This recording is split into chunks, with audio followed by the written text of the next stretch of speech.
Medic. Oh. Down.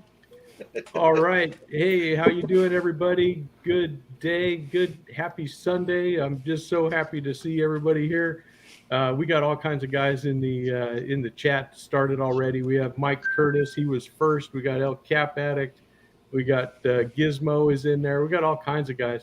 This is awesome. Love seeing you guys. This is one of the favorite things we do.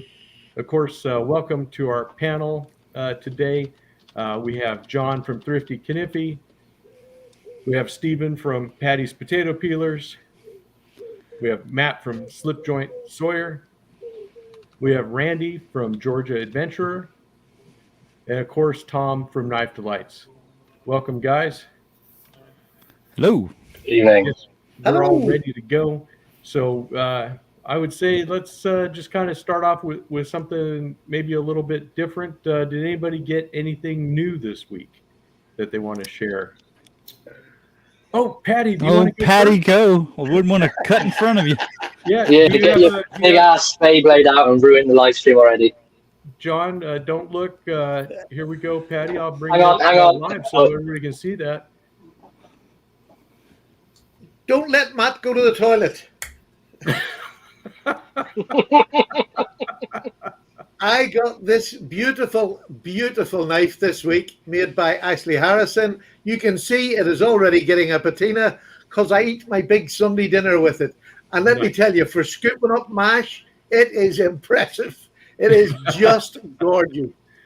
This is going to be, I can tell you, before the end of the year, this is going to be my most used traditional knife this year, without a doubt. That is awesome. That is a beautiful It is knife. just beautiful. Love that blade. I can't tell you. Even this little swedge at the top here, that's really is Ashley's thing, doing swedges. And he just made this spay blade absolutely immaculately.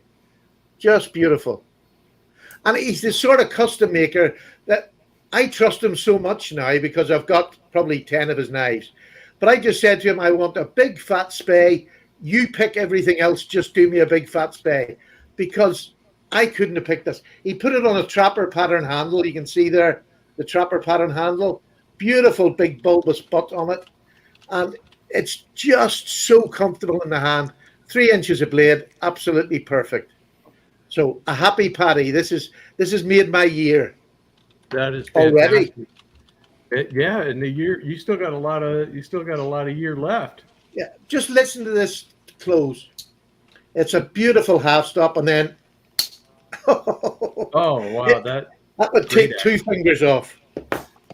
Tobias is here. He said it reminds him of a cotton sampler. Thanks, Tobias. See you next week.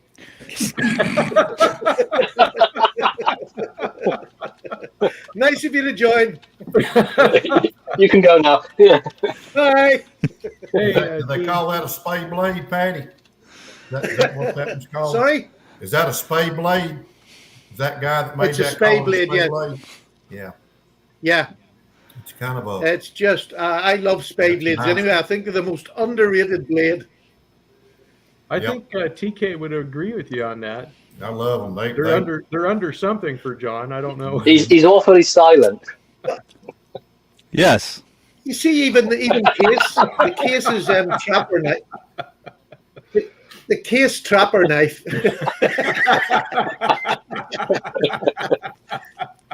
the case trapper, there it is, perfect. It's got a little swell at the end of its spay blade, and when you're cutting through cardboard, it just keeps it absolutely perfect. Cardboard slayer. Yeah, Good for kind game. of like this Yeah. one here. Yeah. Yep. It's a nice thick end to it, and like I done a cut test years ago on the channel with a Rough Rider trapper, and honestly, it just melted through cardboard for ages. Cut for donkeys. That is awesome. All right. Tobias wants to know about the cow. You got to tell him the story about the cow. Yeah. I didn't. The I cow. saw that comment. Yeah, behind your right shoulder, the cow on the wall. The wife. The cow? Tobias, No. that's just getting Holy to it. cow, That's my no. portrait of the wife. I spent hours painting that of her. Mine's knocking on the door now. She heard it. Man. Well, I can tell you. It was just something we picked up for the caravan, and when it didn't fit down the caravan, I brought it up here and put it in here. I was trying to tell if it was Mickey Mouse because it looked like it had the Mickey Mouse ears. But I figured it out as soon as you Here, got I'll bring it up large. So now I can tell There it's she not is. Mickey Mouse. There That's you go. Ermitude. There you go. Who is it? You see it? I see it now. It's not Mickey, that's for sure. Yeah, no. I thought they might have changed it again. Who knows? Both me and the wife used to, on our caravans, we used to have all little cow ornaments all over our caravans and pictures. My wife was obsessed with cows. And we used to have a motorhome with a big cow in the front of it. It was just, that was when we were in our 50s. We grew up in the 60s, and now we're heading to get back into it again for the 70s. God. Did you have something new you wanted to share, John? I guess I can. Okay. So I've been on a bit of a budget kick with the case stuff because I haven't been able to buy as many as I wanted. So I had to kind of be pretty thrifty this week. And so I went with the used one. And I found this medium jack. Oh, It's nice. just a Beautiful. synthetic, nothing fancy with the handle material or anything. But this was purported to be used, but it looked like it was pretty much just pocket carried, but not actually used. Like you didn't never find a reason to use it because the blades look brand spanking new, but the handles were a little scratched up, and I just polished them up. So now we got pretty much a brand new knife. Oh, it's I beautiful. think that black synthetic actually makes that like a gentleman's knife. I think it makes it look quite classy, the black. Yeah, Yeah, it does. gives it an old-fashioned feel, doesn't it? Yeah, it does. Yeah. And the serpentine shape just gives it a bit of, added extra. I do like that now. I've got one myself now, and I love it. Yep. Is So that Delrin? yeah, it's the synthetic, and there's the number there, 22087. Medium jack. Good find. Nice. So that was a pretty good little find because I think I got a pretty good price on it. Did you find that locally or on eBay? No, I got that on eBay. Very nice. Very nice. Okay. How about you, Matt? Did you get anything new this week? Yeah, I got a couple of things this week. I'll show one. I'll save the rest of the videos, but I'll show the one I got new. It's quite interesting. Also, is an older case knife. I've got this 65 to 69 fish knife. Oh, nice. Oh, I like the little hook sharpener there. Yeah, a little hoof sharpener on there. Pretty good quality. Very It's nice. pretty scratched up on the bolsters. I've not fully cleaned it yet, but I mean, the action and everything is still fantastic on it. Well, Tobias is going to like that. That's the full 5-incher there. Yeah. It's the big boy. There's a couple of cracks on the synthetic. There's a little bit up here, but apart from that, Scaler? yeah, scaler, and you got a hook removal and a cap lifter. No, I've never really actually opened one of those up. I've seen them. But it's really well made as well. It's an older one, so it's actually made properly. There's no gaps or anything in it. I'm guessing there was a bail on it at some point because there's two little dots down here. Yeah. I'm guessing there was something on the bottom. But yeah, it's only for £30 here in the UK, which is for about $35. And I thought that was quite a reasonable price for an older case knife. Yeah. That's Fantastic. That's something new I picked up this week. Randy, if you go over and subscribe to Tobias Gibson, he loves his case knives, but he loves 5-inch fish knives, and he has a marvelous collection of all sorts of different ones. I think you would enjoy his content. Yeah. He's an old fella like us, you know what I mean? So he's easy listening to. I love listening to Tobias explain and stuff. I do too. He's a encyclopedia of knowledge on these different patterns and stuff. Absolutely. He's on YouTube? Yes, sir. Okay. All right. Yes, sir. He's absolutely fantastic. And you just got to watch out for Skip. He comes out on Fun Knife Friday. So just gotta watch out for Skip. You'll be all right. Did you have anything new you'd like to share, Randy?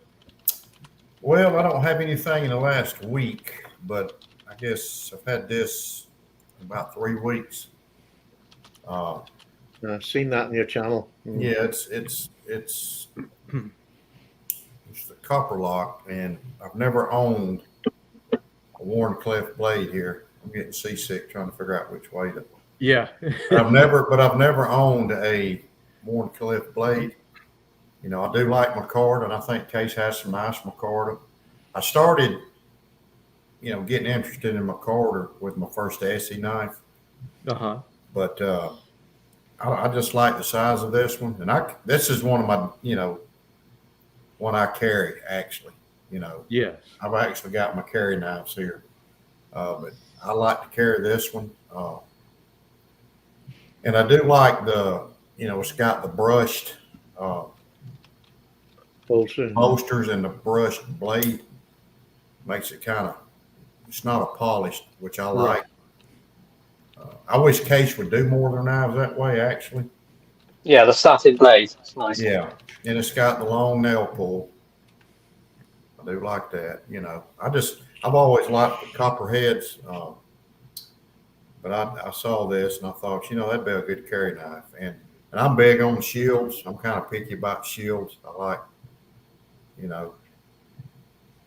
Yeah, I like your book of the drawings of the different shields that Case produces. It's very interesting, and yeah, I'm a fan of looking at what shield is on a knife also.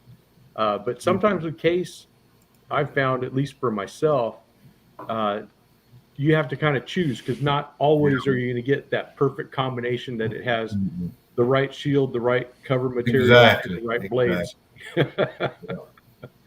And this one actually doesn't have any issues. I mean, it's, you know, no gaps, nothing, you know, so it's comment alert.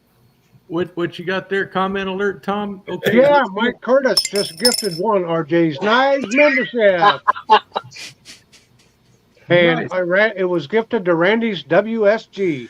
Oh, awesome. Well, congratulations, thank Randy. you, Mike, and congratulations, Randy.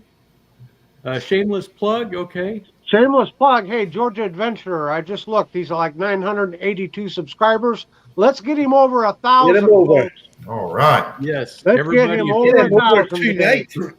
let's see if we can do it before the end of the live. I think if I get my wife's phone to do another one with me, I think that'll boost me up about 2,000. I told her. There you go. Man, I think that ding, ding, ding, ding, ding. Right. Yeah, she wants her own case knife now, so I've created a monster. I hear you, because my wife, her interest in knives and case knives has grown since I've had the channel and stuff.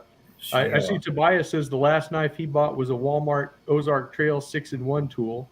That'll be an interesting review. I've seen some of their different things, and Ozark Trail, I think, has kind of stepped up their game. They're putting out a little more interesting stuff than they used to have, which is really nice, you know, because all this stuff is, you know, really nice budget price.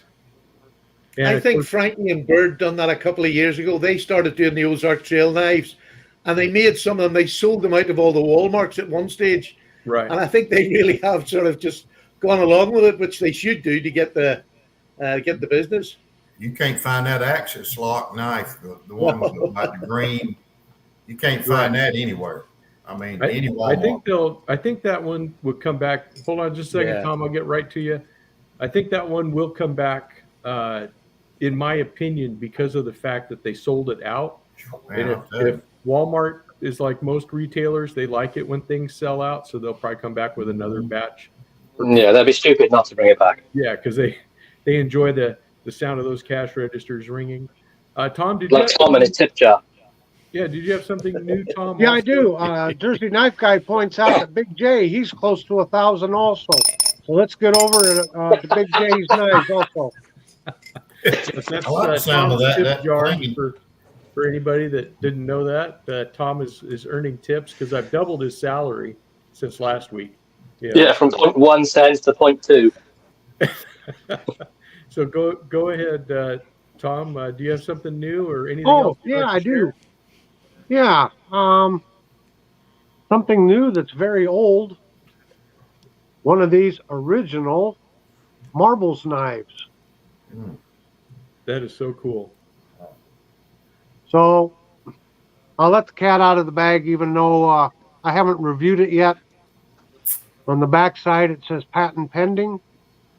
So this woodcraft knife was first patented or the knives with saying patented on it started in 1916.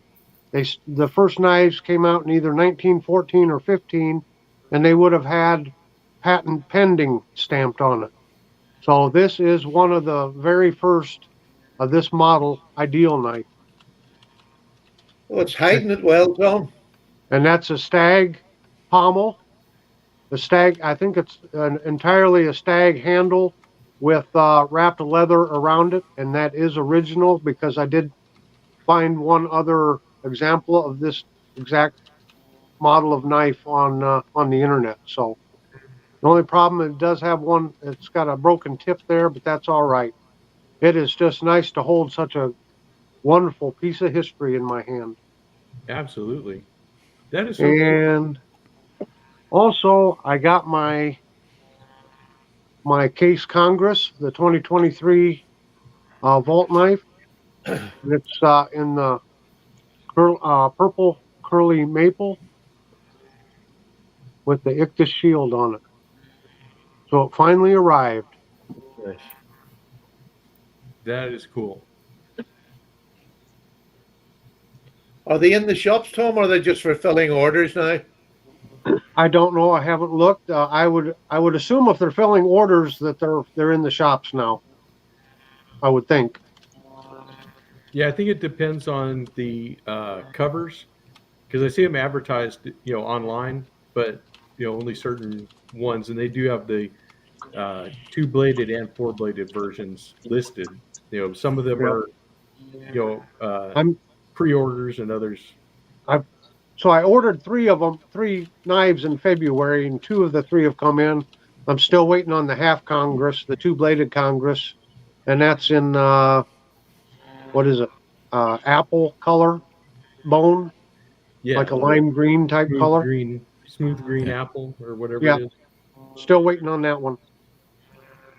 Do you just a wee question for Randy? Do you actually collect smaller case knives, or is most of yours all bigger case Well, knives? honestly, just whatever at the time suits my fancy. I may see something but I don't have any Congresses, but I've been looking at them because I've looked at them on eBay. But when I get on Smoky Mountain Knife Works, they got the first pages, and they got some pretty bones. I don't carry a small knife.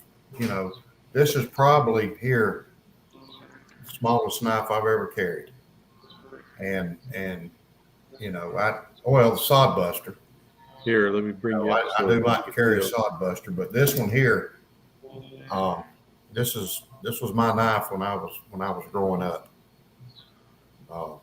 34 OT, Randy. I think so. It's got I think it's a Texas Jack, maybe. I don't know if that's Jack. what. Oh, that's the 33 OT. Okay. Yeah, I can't. It's hard to see the number,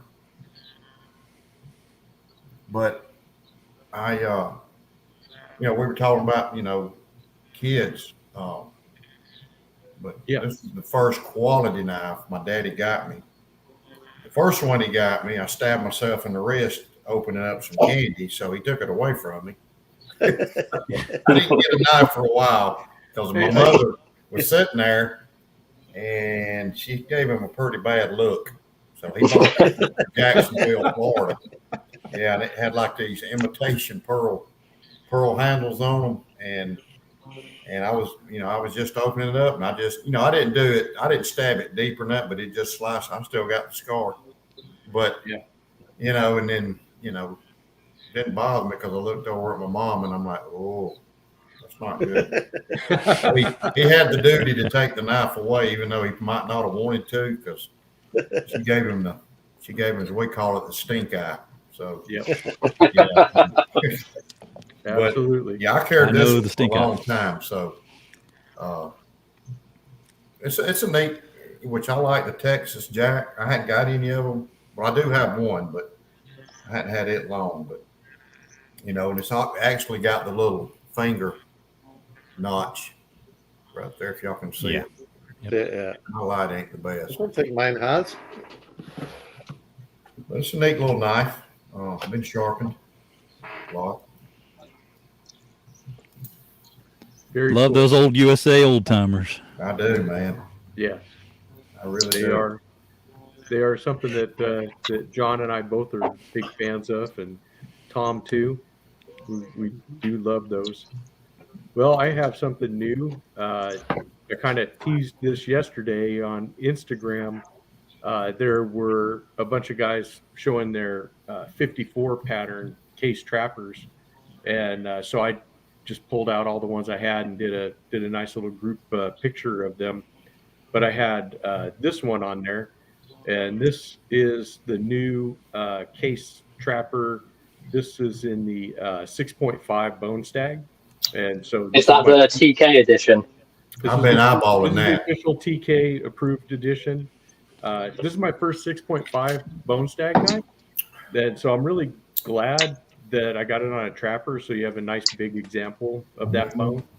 But as you can tell, instead of a spay, you get the nice Warncliffe. And I do love Oh no! does the Warncliffe blades. Oh, Can you hear John Is that talking an in the SS or is it in? I take it that's in stainless.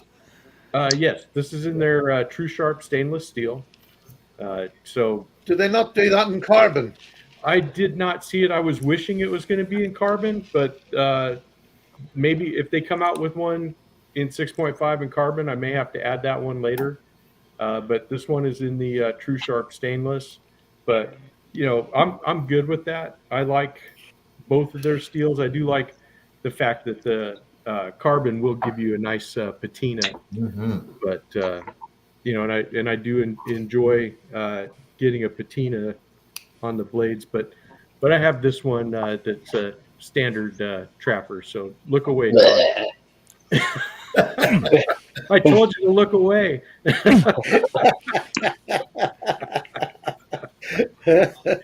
but this one's in the amber jig bone, which is similar in color to. That's why I grabbed it, you know, because it's very similar in color to the 6.5. I thought, but yeah, I do like this because it seems like it's almost like a toasted version of this in a way, because the bone is a little lighter on here. It's a little more you know, yellowy and stuff. But when I do the full review, we'll get a better close-up shot of it. Is that amber bone CV? That amber bone is also in stainless. Oh, yeah. Yeah, so I have three. Well, actually, I think I have the Earnhardt knife. I think is also in stainless, but then just about everything else that I have as far as the trappers, I think they're carbon. Well, I don't know. I think that one, the Caribbean bone I have, is also stainless. But yeah, it's I got a bunch of a mix, I guess, about half and half. But I'm good with either steel. You know, Yeah, I am too. I like the carbon a little better, but I do too, I'm and not gonna that's turn what I my nose carry up is in the. things. Yeah, I try to carry the carbon because I want it to get the patina and stuff, but I'm okay with it being the other. So let's see. Mimo says they did a micarta 1095 slimline trapper. Oh, okay, nice. I like that too. I'll try that. They got that tan micarta they came out with. Yeah. Yeah. I hadn't got one, but I tell you. Yeah, it's hard, but rough. yep, I hear you. I love that. So you kind of already kicked off our first knives for kids there, Randy. Did you want to continue that, John, or would you like me to start it? Yeah, I could do that. Okay. I'm going to steal it. I'm going to steal it from whoever picked it, but that's okay. You can steal it. You can show whatever other ones you want. That's fine.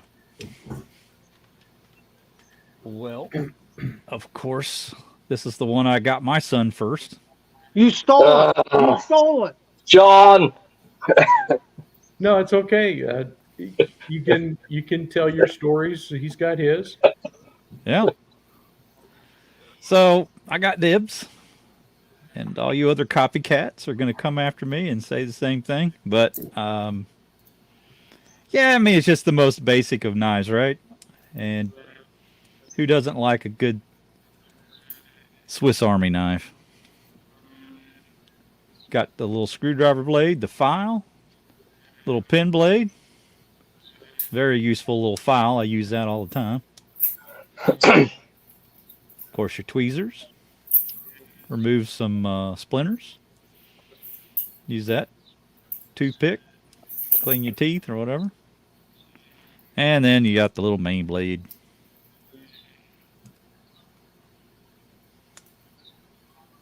So, got it wrong side. Scissors, dummy. They're so hard to get out on this side. There you go. Wonderful little scissors. Work for a lot of really good things. That pretty much is a perfect knife for a kid. I reckon that's number one. Yeah. You're so right about that, John.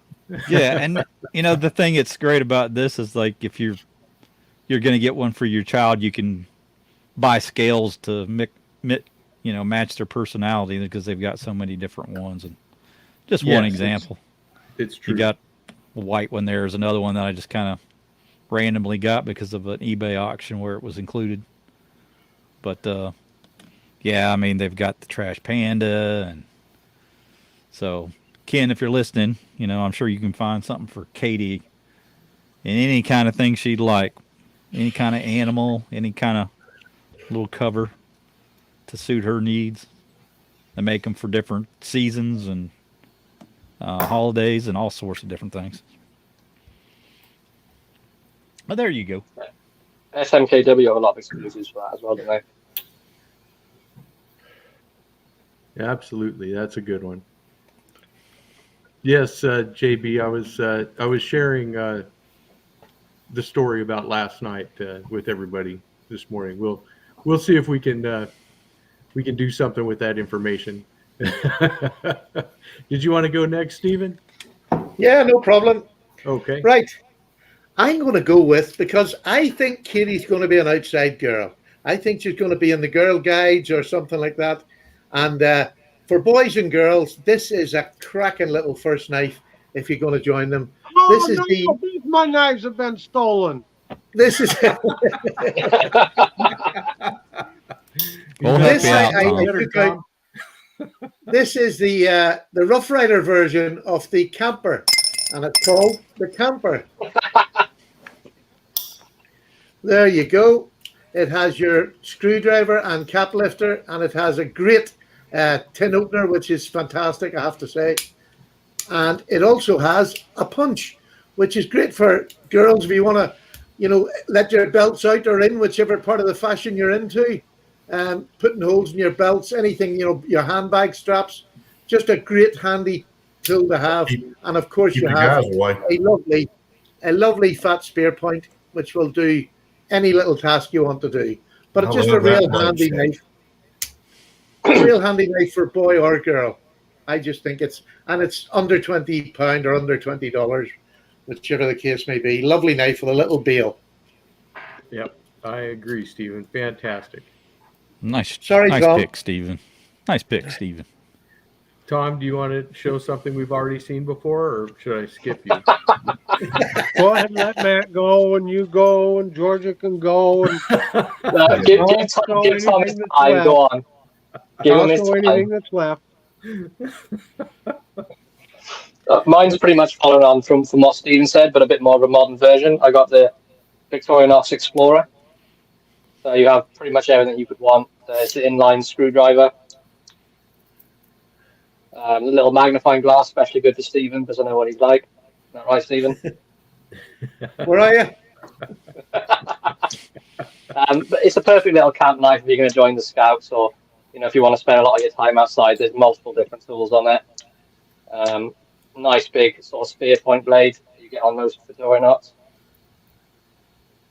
I think it's just a solid little choice. You get a little tiny pen blade as well.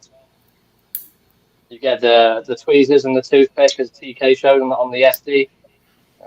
Yeah, toothpick. Bottle opener. I'm not sure what a kid will use a bottle opener for unless they want to do some knots, because they shouldn't be drinking. Yeah, she'll not need that till she's 15 at least. Yeah, the hook, which if you watch Slippy and Swifty's show from yesterday, you'll see some more information about the hook and what you can use it for. Shameless plug.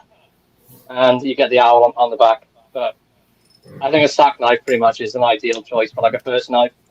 And there's no sort of major huge blade on it. The spring's strong enough that it's not going to close on you. And there's every tool you could want really for a first knife. It's pretty much all in one.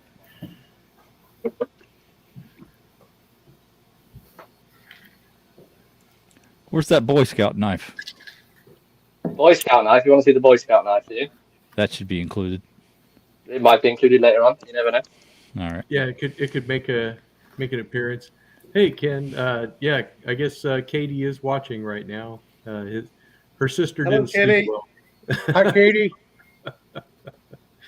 All right, Randy, we'll let you go. All right. Well, thrifty. There you go. Now, my company I used to work for, I'm not going to say the name, but I'll show you. When I was a safety guy, they give me a couple boxes of these. And so if I went out and saw some guys doing something good over, extra, I'd give them one. But so this is my wife's, but, I think the size of this with a 14-year-old. Now, my grandson's 8. And believe it or not, his daddy's letting him carry a little belt pouch with an old Uncle Henry on it. But of course, the rule is you don't take the knife out unless I'm with you. So he's kind of started him off. It's not a real big one. It's about the same size as that Trapper, Right. that I had. But he wanted to use my Benchmade a couple of weeks ago, and I thought, oh, I don't know, man. Asked your dad. So he said, yeah.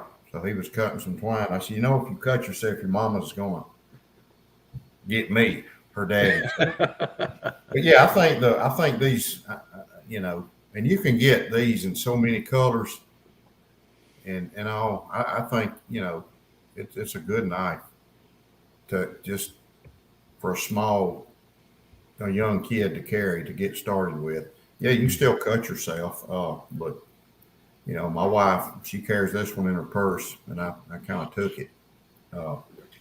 But they even got a little bit of snap to them. But scissors, and I mean, a 14-year-old kid's not going to be really cutting any big things or Right. cleaning game or using them at work. So I think this would be perfect for them. And like I said, they got a lot of colors to them. So if you wanted to get one, you can find them even in pink. So Yes. and then maybe this size. This is an old Craftsman. This was actually my daddy's. My daddy's actually in a nursing home. He's still living and got his good senses, but he can't have a knife in a nursing home. So he just gave it to me. So, and he carried this thing for years. It's just a little Craftsman. But that's a good size. And it's got a sheep's foot blade. Maybe a baby sheep's foot blade, but that would be a good size to start a boy off with, So, but teaching them is more important, Absolutely. than actually the knife, teaching them how to handle them and Yes. cut away. We've had so many guys at work that cut themselves with knives because they don't know how to use them. Yes. They have to buy them cut gloves. Right. So, but yeah, it's I think you need to start them off. I think you need to start them off young. I think they'll enjoy it. They'll be knife nuts when they grow up. Exactly. Well, we can only hope. Yeah, Right. I'm telling you. All right, Tom. Sorry if you heard my old man noise there. I moved. Jeez. Yeah, we didn't pay How far did attention you to it move? at all, Patty. So you're okay. How far did you move, Patty? What's that green Yeah. cloud behind you? Uh-oh. We can just be glad that it's television and not smell-o-vision. Mm. Oh, it's gone downhill. Yep, time to go. All right, hey Tom, you want to save the show? Well, let me see. Scout knife's been covered. Sack's been covered. You know, aha! And I did have this out ahead of time. Uh-oh. Mhm. It depends on what your task is for a first knife. And as Randy was saying, a lot of people don't even know how to use knives anymore. And since I just got this knife, I can see how handy it would be for a first knife to take a little youngster out and teach them how to whittle. And I think the Opinel would be a perfect first knife for something like that. Of course, this is the number 8. They come in smaller sizes, but it's got a nice handle on here for them to learn how to grip good. It does have a lock to it, but it's a basic, simple knife that I think would make a very good first knife. Also, I saw in the comments that Katie would like to see our favorite or best pink or purple knife. So I guess this is kind of pink here. It's lilac. Oh, yeah. And this is a case copperhead. I don't think I have any pink or purple knives. Yep. I'm glad my wife's not in here. Yeah. She's wanting a pink knife, and there it is. And as far as purple, this is my Panama Trapper with the purple curly maple. So, there's my That's a favorite. nice big knife. Yeah, it is. I can't say enough about that Panama Trapper. It's wonderful. Okay. All right. That'll do it for me, RJ. All right.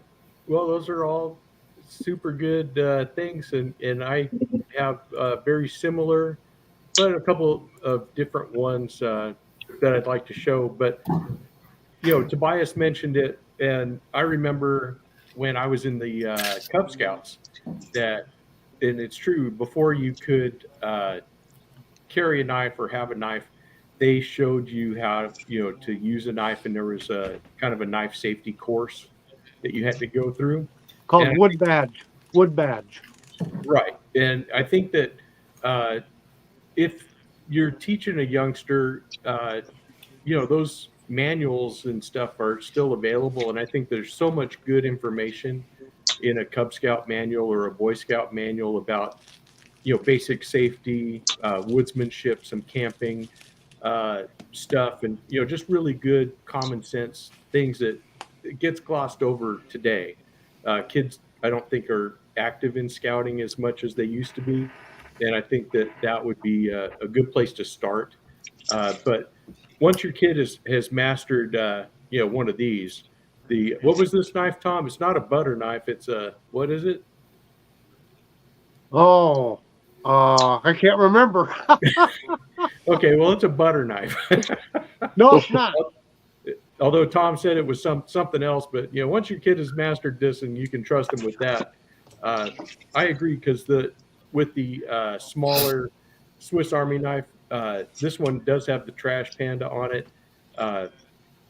This knife is the first knife that I got for both of my sons when they were growing up, and it was like the best thing I could think of to start them off. Because number one, I think everybody should start with a slip joint, because if you can be safe with a slip joint, then you're going to be safe with a locking knife. But I think if you start the other way, if you start with a locking knife and you treat a knife like it's always going to be locked, that could lead to some safety issues. But recently I upgraded. I've carried one of these, the smaller ones, for years and years, at least 30 some odd years. But Cohen, who is a frequent commenter on here, was talking about the Rambler. And so I recently got a Rambler, And the difference is if you see the blade comes out on the keyring side on the smaller classic SD, and on this one, which is the same side, the keyring's on the other end. And then this gives you an extra tool because you get the this tool here, which gives you a cap lifter, a little wire bender, and then the tip of that is a small Phillips instead of the small flathead only on that side. But then on the other side, you still get your scissors and you get the file with the screwdriver tip. So I did take a lesson from him and upgraded. And of course, you get your little toothpick and the tweezers also. But for a 58 millimeter, I was thinking that this was kind of a cool deal. A couple other knives I did want to show was I do have my brother-in-law, Randy, his Cub Scout knife, which is this old anvil Stockman. This would be a tiny Stockman, but a little serpentine Stockman. These are fantastic knives, I think, for kids to start off on. You know, they're not big. And of course, Anvil's been, out of business for years, but I cleaned this one up and kind of restored it. And my first pocket knife there, my first EDC, of course, was a 34 OT Stockman. This is a old USA made one that I've shown before. But it's been cleaned up, and then the blades, we put a forced patina on them because they were very, very stained, and so it just made sense to go ahead and make them dark already. And the springs took on that patina also, which I think looks pretty cool for the back springs. But a 34 OT is a fantastic knife. That was the knife when I was growing up. Absolutely, Everybody carried those things. Yep, that was what I carried when I was a teenager. I think from about the age of 14 or 15 on, that was a constant companion. Yeah, so I hated they went out. Well, I guess they're still in business, but they make them overseas. I know they're trying to make some here, but yeah, I don't know what their plans are as far as continuing, because they made 4 models here in the U.S. and then that seems to be it, that they haven't continued to do anymore. So I don't know if they plan on doing any more in the future or not. there's plenty on eBay. That's for sure. That's for sure. Well, they were in business for 100 years, Yeah. so you can find one. It's not hard to find them at all. Try and find one here in the UK. Never find it here. Well, that's true. That's true. All right. So, Thrifty, are you ready to go? Yes, sir. Okay. I see you got that lady leg on there. Now, this is my wife's knife. I don't have any pink ones other than the one I already showed. But there you go, Katie. This is Purple Sparkles, and it's called a lady leg pattern. It looks like a lady's leg with the high heel shoe or boot, I suppose. And then you get 2 little blades. A half stop on there with the clip point. And then a pin blade.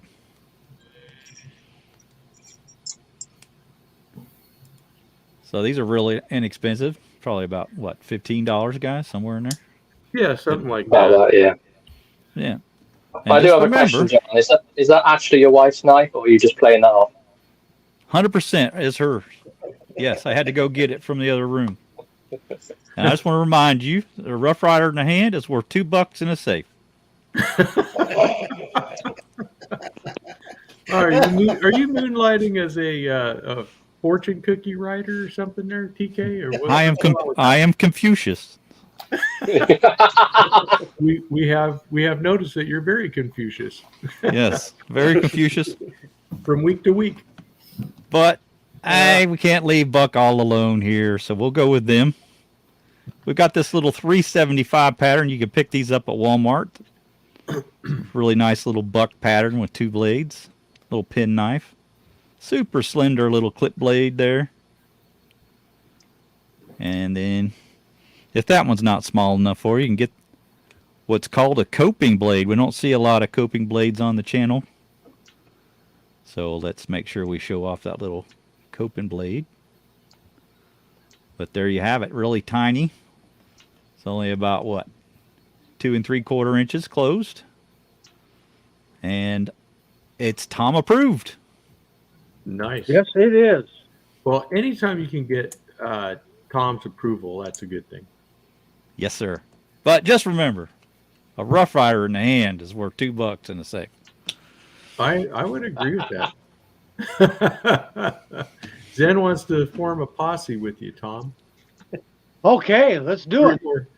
Three more guests and we can play Hollywood Squares. That's right, Stuart. It's absolutely right.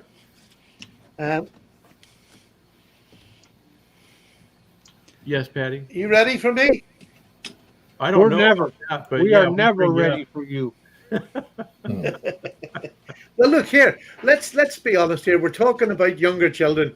For Yes. me, it's my grandchildren now. We've gone through the sun. So a couple of my grandchildren are quite feral and they run wild. So a little small knife like that's no good for them. So I suggest you give them this. No, I agree. don't. Take a finger. No. This is for Katie. Get your daddy to buy you one of these. This is a beautiful pink knife. It looks purple there, but this is the Ganzo. It's the, oh, got that wrong. Let me get the big glasses out. It is the Ganzo 759M, but it is a fantastic, it's a lockback, it's a safe knife, but it's also a lovely, pretty knife and big enough to do any job a 14-year-old would want. But if that's not the thing, I have a 10-year-old grandson who's gone through I give him the wee small Victorinox to use and get used to the slip joint version. But this summer, he's got to use this. I went and got this is a Mora knife, and this is for younger viewers. But it is a fantastic little Mora knife. But it's got the finger guards here. And it's a nice way to get into a fixed blade and learn how to cut with a fixed blade away with you. And I just think it's fantastic. The tip is rounded, so he's not going to poke anything, but it's great to learn how to whittle wood or whatever. A super knife, and he feels so grown up because it's on a belt like his granda. Yeah, well, you used to do a lot of bushcrafting and stuff, and that was my passion for a long while. So, but this, I just think it's fantastic. Super little knife. It's nice that you can pass on those skills to your grandchildren, that are interested in such. You teach a kid how to light a fire, and you've got his attention all day long. And he can get his s'mores on it. I have a wee firebox. I always do it in the firebox for them. I don't do it in beaches because I want them to learn to control a fire first. Absolutely. So, I have a nice firebox, and they would spend all day just cutting wool balls, lighting fires, or showing them how to do. I can't think of the word now. Go on. Yeah. Shavings, cutting shavings, and then lighting them with a fire stick. Yeah. Feather sticks. Yeah, say it again. Cool. Feathering. Yeah, feathering. Yeah. And the use of Vaseline, which is also very, very handy. I think it's one of the best little things to put in an EDC bag is a little metal tin of Vaseline, and you can light a fire anywhere in any weather. 100%. Yep. Tobias asks the question: if you teach a kid to light a fire, do you still have a caravan in the morning? No.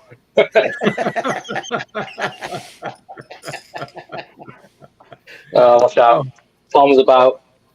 Tom, what is this about? Tom, we need to invest in a Sharpie for you so we can get that nice dark. $2.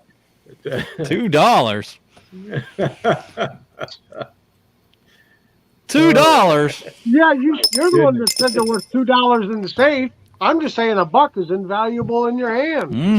Yeah. $2. You should see the Friday I just bought it. $2. All right. Let's see what you got. So I've got the Rough Rider Reserve. It's the little copper head. Right. Really nice little Singer blade with a coping blade on it. D2 steel. I've looked Nice. at that so many times. It's really small, but it's really nice. It's made so well. You can get sort of like, I guess it's like 3.5 hand finger grip on it, but it's got a really nice sort of backspring on it. If you wanted just a small blade for them to carry, you can get them a little tiny slip. I'm sure there's someone around here that makes slips. You can get a slip for it. Yeah, really well done. Nice. Although it is the micarta, the blue jean micarta, which they've used on 8,000 Rough Rider reserves, it's still really good. Really nice, like swedge, nice D2 steel. And this is the Rough Rider Reserve 01016. It's not expensive. I think it's about. John, how much did you got this one, John? How many was that? $30? More than that. More? Probably say 45. 45, yeah. I think it's worth it for a little tiny knife. It does have space for like a little lanyard on the back, but I mean, the post is so small, you're not going to get anything through there. But it's a nice sort of like fifth pocket carry, I reckon. But for a kid's knife, highly recommend. Really nice action, really well made. I don't think you can go any better, really. Definitely consider this one. You could put a wee key ring in the back of that knife and put it on your keys. I've tried to. You can't get you can see, so if I can show you the angle of it. You can't get a key ring around it. I've tried to get a key ring around it, and all I ended up doing was scratching the bolsters. That's about as far as I got with it. You could probably get a thin bit of string around there, but I wouldn't trust a bit of string on a knife. I think it'd just fall off. But it's really well made. Definitely worth it. Have a look. Nice little knife. We had a question there, Matt, from Sean Fleming. He wants to know if that's a drawing of a Nissan 240SX in the background there. It's a 180SX, but yeah, very close. I'm a big car nut as well, so pretty much everything you can think of, I'm obsessed with.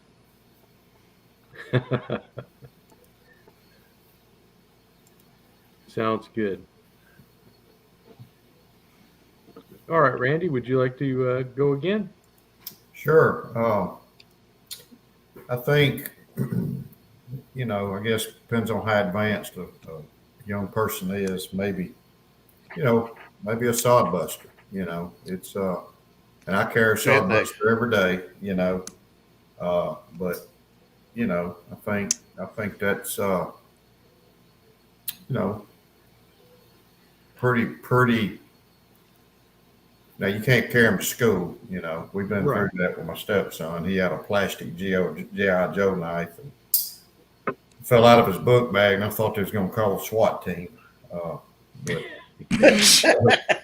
it was literally this long, just a little. And I'm being serious. It was that long. It was smaller than this. It was plastic, but they still can't carry him to knife. But I think a young boy, especially, a girl too, but I think this might be a good one for him to maybe advance in, or Texas Jack or Stockman or any small Stockman, anything like that. Right. Maybe start off with this, but I wouldn't want him to have a 75. That's but I think a Saudi would be pretty good for him. And I growing up, my uncles and my dad and all of them, they carried those black handled Sod Busters. Yeah. When I was young, and I would notice them, they'd pull them out of their pocket and do whatever.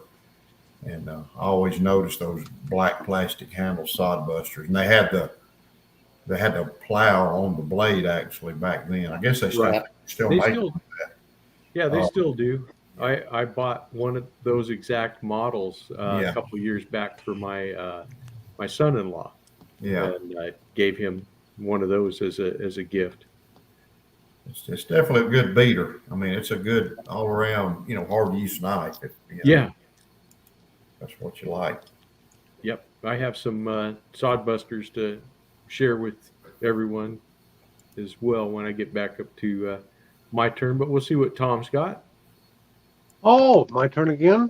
Well, I'm going to stick with fixed. Well, I guess this wasn't a fixed blade, but it kind of ends up being a fixed blade. But I thought a small bird and trout knife for fixed blades, and this is a 1x Queen. Again, it depends on the age of the child that's getting their first knife. But someone with small hands and young, if you want to learn them how to use a fixed blade knife, especially if you're introducing them to, rabbit hunting, squirrel hunting, good knife to learn how to clean with, dress out game. Something like this is I think this is 440C steel, so it's a good steel for them to learn how to sharpen on. So I'm going to stick with a small fixed blade, like a small bird and trout knife. Yep, those are Nice choice. very nice. Nice knife. Are they still for sale, Tom, over there, or is that on the secondary market? No, this is I guess SMKW bought out the Queen name, so these are made in China. Oh, that's a Rough Rider one. Oh, right. No, All right. it's a Sorry, it's Queen. Smoky Mountain. A Queen. Yeah, Smoky Mountain. Yeah. Mm-hmm.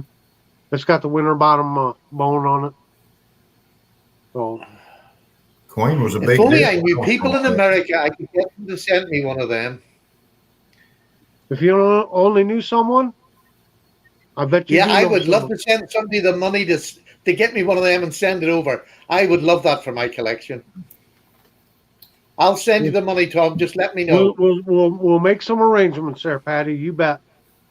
You bet. That'll go with my Rough Rider one. I love them. Okay. Yep, it's a good one, that's for sure.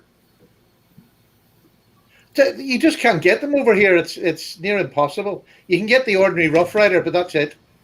Yeah, I don't know why that is, but yeah, No idea. crazy laws. You know, like other good stuff. Another one that's fun, and I know that Katie got one of these, and for a little assisted opening, the Angry Watermelon, because these are good to learn about the assisted knives and stuff, and how liner lock works, and also a little bit of maintenance because you have to keep that pivot screw tightened, because if you flip this open about 100 times, that screw will fall out. Ask me how I know, but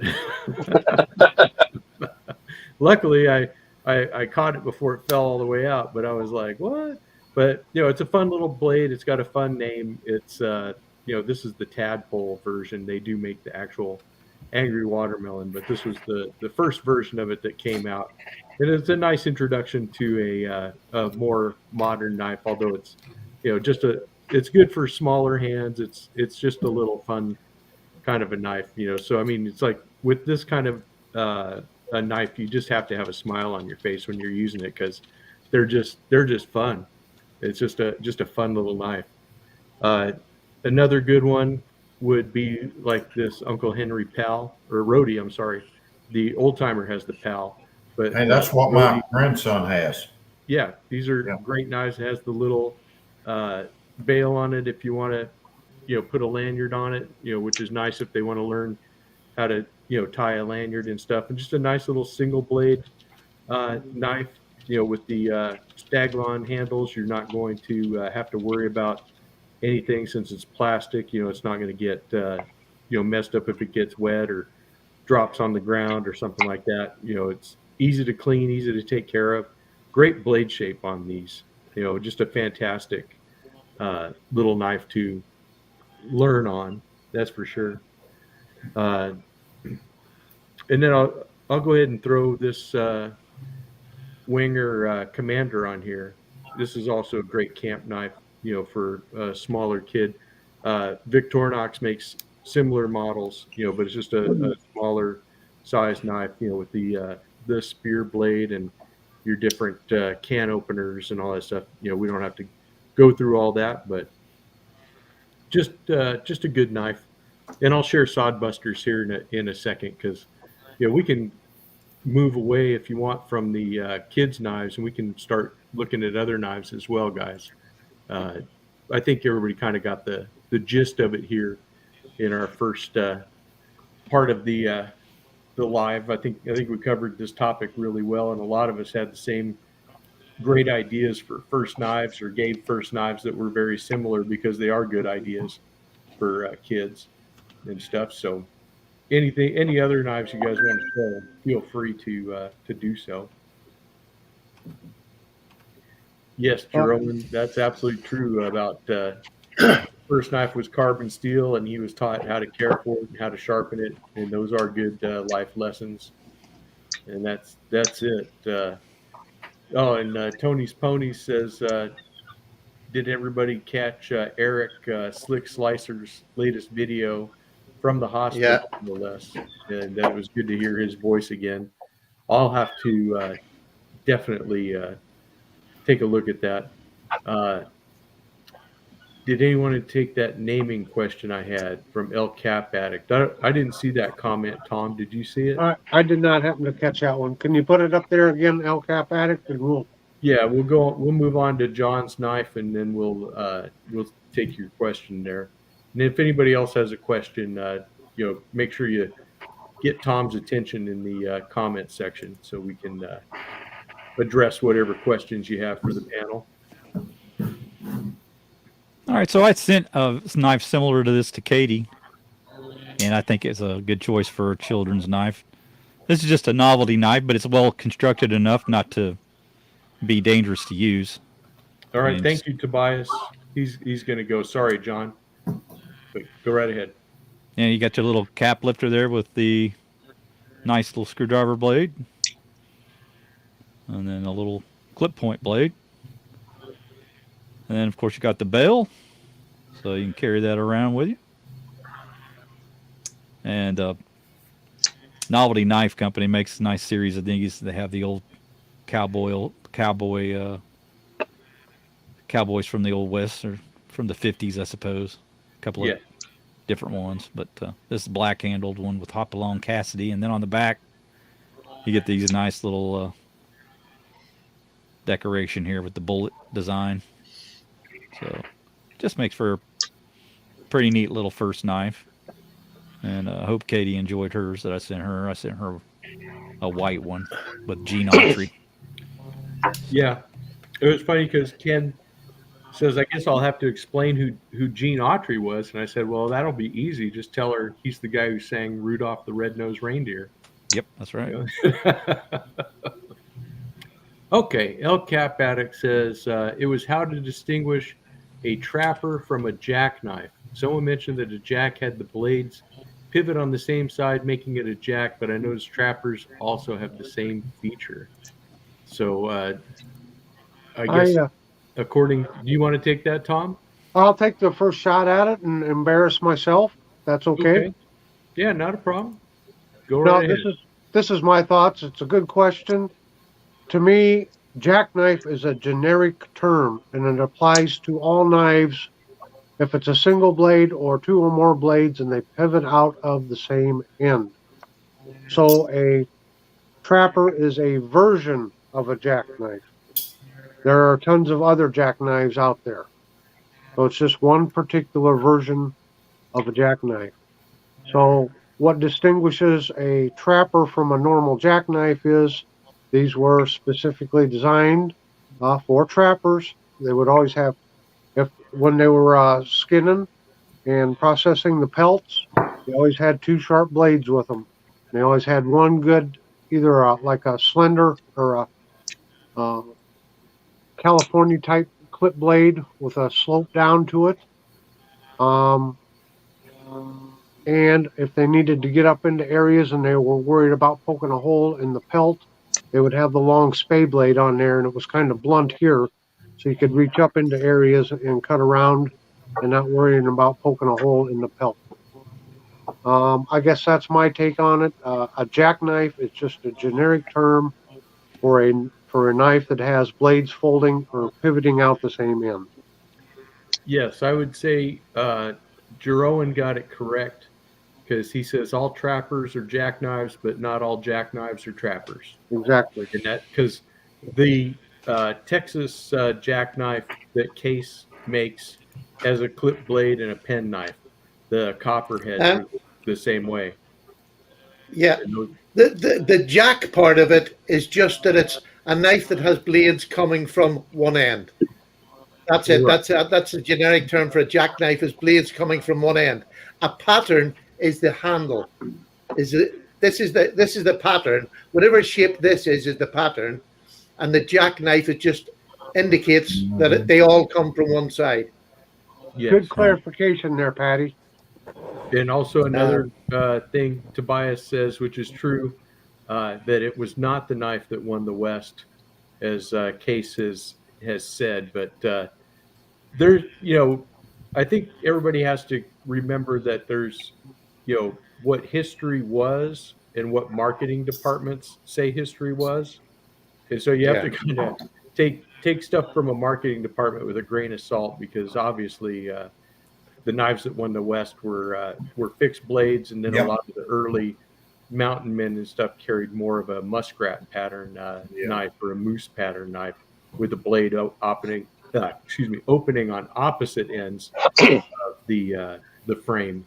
So Tobias had a fantastic video about that. As a matter of fact, if you haven't seen it, that was probably a year and a half, 2 years ago, maybe, or maybe longer. But definitely check out Tobias's history lesson on that, and talks about the earlier books and stuff that have examples of knives. Yes, Patty. Yeah. The other thing that RJ that I just throw in there at the end, if you go back to the war and the Civil War, and how go back to then, most of the knives were made either by British or German firms, and then the workers were then brought over to America and made them then. So there's probably a good chance, and it's not going to work with history, but a good chance that the knives that most people were carrying were German or British, that were made and then sent over here, because all the Bowie knives first came from here to America. So history, you're exactly correct. What we want history to be is not often the truth. Yeah. And Tom, I guess since you have an Ichthus knife, and I have one also out here, you want to take that question. Don C. had a question about what Ichthus was and what does it signify? Sure. So ichthus is the Greek word for fish, and fish was the early Christian symbol. And sometimes you see them in the form of like bumper stickers on people's cars and stuff, identifying themselves as Christians. But the reason the fish was the Christian symbol is if two people back in Roman times when they were being persecuted, one Christian, if they thought the other one was a Christian, they'd use a stick or their foot or something, and they could draw half the fish, like in the dirt or sand. And if the other person they were talking to was a Christian, they would know to do the other half of the fish and fill it in. That's how they would identify themselves to one another. I did not know that. Thank you, Tom. Yeah, fish You're welcome. men. I didn't know. I knew it was a Christian symbol, but I didn't realize it was a significance to that. That's really interesting. Yep. One other question that was asked quite a while back was where the Sod Buster got its name. And that was just a farming tool in the earliest days. I think it was a transition from probably a friction folder, if I remember that correctly. Sort of a natural technological upgrade from the friction folder, and it was used by, well, the first that I remember having a brand of it was the I brand out of Germany, and then they moved on from that, and then other brands started making it, and of course Case copyrighted the Sod Buster name, but it's just a transition from a farm knife. So if anybody wants to add to that, I mean, that's sort of a vague. I do. When I was doing research for my first Sod Buster videos, what I found about the Sod Buster history was that, this is an old pattern. It goes way back, like John said. And it was, here, let me throw this This is a Sod Buster Junior. This has the orange synthetic, and I just like these knives. But this shape, traces itself all the way back to Germany, and it's just basically was called like a folding butcher's knife, was where it started. But it's so handy for anyone in any kind of trade, that people just gravitated to it, and it's just been around forever. And like he said, Case, they called it the Sod Buster, and they trademarked that Sod Buster name. But it's usually, any knife of this type pattern, it's known by the large pivot, the kind of like a bird's eye pivot, and then you have this shape of a blade, and this shape of a blade goes back to the earliest days of blade making, because it's just such a great shape that does all kinds of work. That's why it's a perfect knife for whatever you are doing. And it comes in 2 sizes. All the Sod Busters I have are the junior size. I got that one is a working one, but and another great one is this Imperial version, and these, I think they're still under $10, or right around $10. If someone just wants to try out the pattern, or especially if you were going to give this to a child, same great blade shape, same great composition handle, but this is very inexpensive, so you wouldn't be out a lot of money if you were to gift one to a child or a grandchild. Yeah, they're even that cheap here in the UK. I have that exact knife there. They're about £10 here as well. They're definitely worth it for the money. Exactly, and then I'll save my other Sod Buster Juniors for a little later on in the program. But like Jeroen says, they're called a farmer's pocket knife there, and they're just a fantastic knife. They really are. Great work knife, and they're so collectible, especially with Case makes them in all kinds of different handle materials and colors, and everything is just they're just really neat knives. They really are.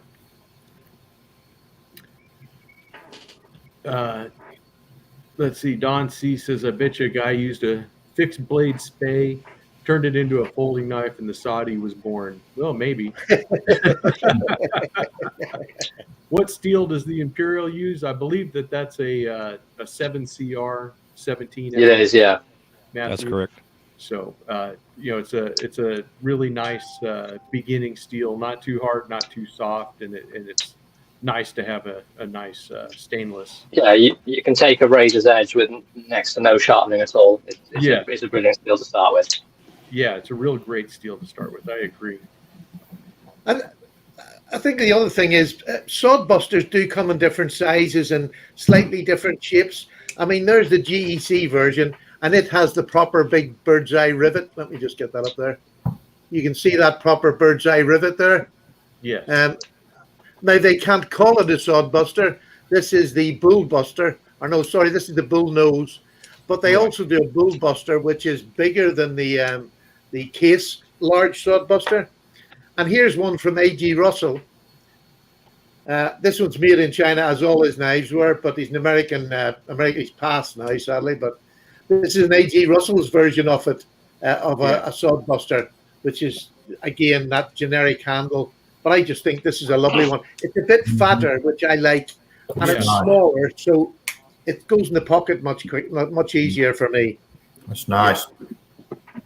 Yeah, very nice. Yes, Gizmo said it's a peasant's knife, and that's true. Yeah. Yep. Thanks, Gizmo. Yeah. Real compliment there. Yeah, Gizmo is fantastic for sharing his knowledge of knives. I've definitely been the beneficiary of his emails and stuff, and I appreciate you. I think everybody has benefited from Gizmo's knowledge of knives. He is such a helpful man. Yes, he is. Really is. He really is. All right, let's see what you got there, Tom. Well, this is what is this? United out of Italy. So just another version of kind of a Sod Buster style knife, or farmer's knife, whatever you want to call it. Synthetic handles. That's got a clip point on it. Oh, Tom? It does. Yes, sir. Yeah, that's nice. That's a good handful right there. Yep. And Somebody's got the got big traditional kind of like bird's eye rivet there. Uh-huh. Yep. A lot, a lot of people imitating the Sod Buster pattern or the old farmer's knife pattern.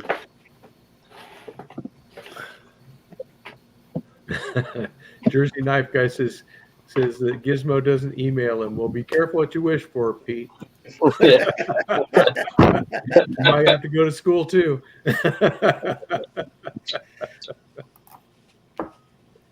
You want to go, Right. Steve? Yeah. There's a little baby one, but it's a friction folder, which is the sort of pattern that this was achieved Yeah. from. It's just the one pivot and then a little pin at the back. So little friction folder, tiny one. I have bigger ones, but I just thought, these I have actually found. I've got two of them, a larger one and this one, and they are absolutely so easy to use. Once you get over that first couple of days of getting used to just putting your thumb on the top there, Right. they are so safe to use. Honestly, really safe to use. Yeah, and that's what makes those type knives a great Yeah. first knife. Also, is because it's not gonna close on you. You got complete control over that. And there's a full size EDC knife for me. 4 fingers.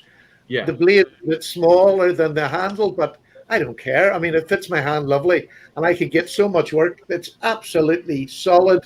And this one's made out of a file. You can see the top of it here, which a lot of farriers would have done. If your file's done, why not make a knife out of it? It's Right. already hardened.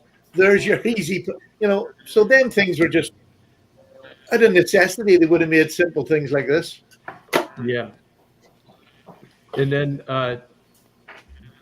John, do you have the Tumbleweed by Roper handy? I still need to get one. I had one and that was sent to me to review, and I reviewed it, but I've sent it back. But the Roper Tumbleweed is a unique one in that it's a lockback, but it's the same great Sod Buster shape.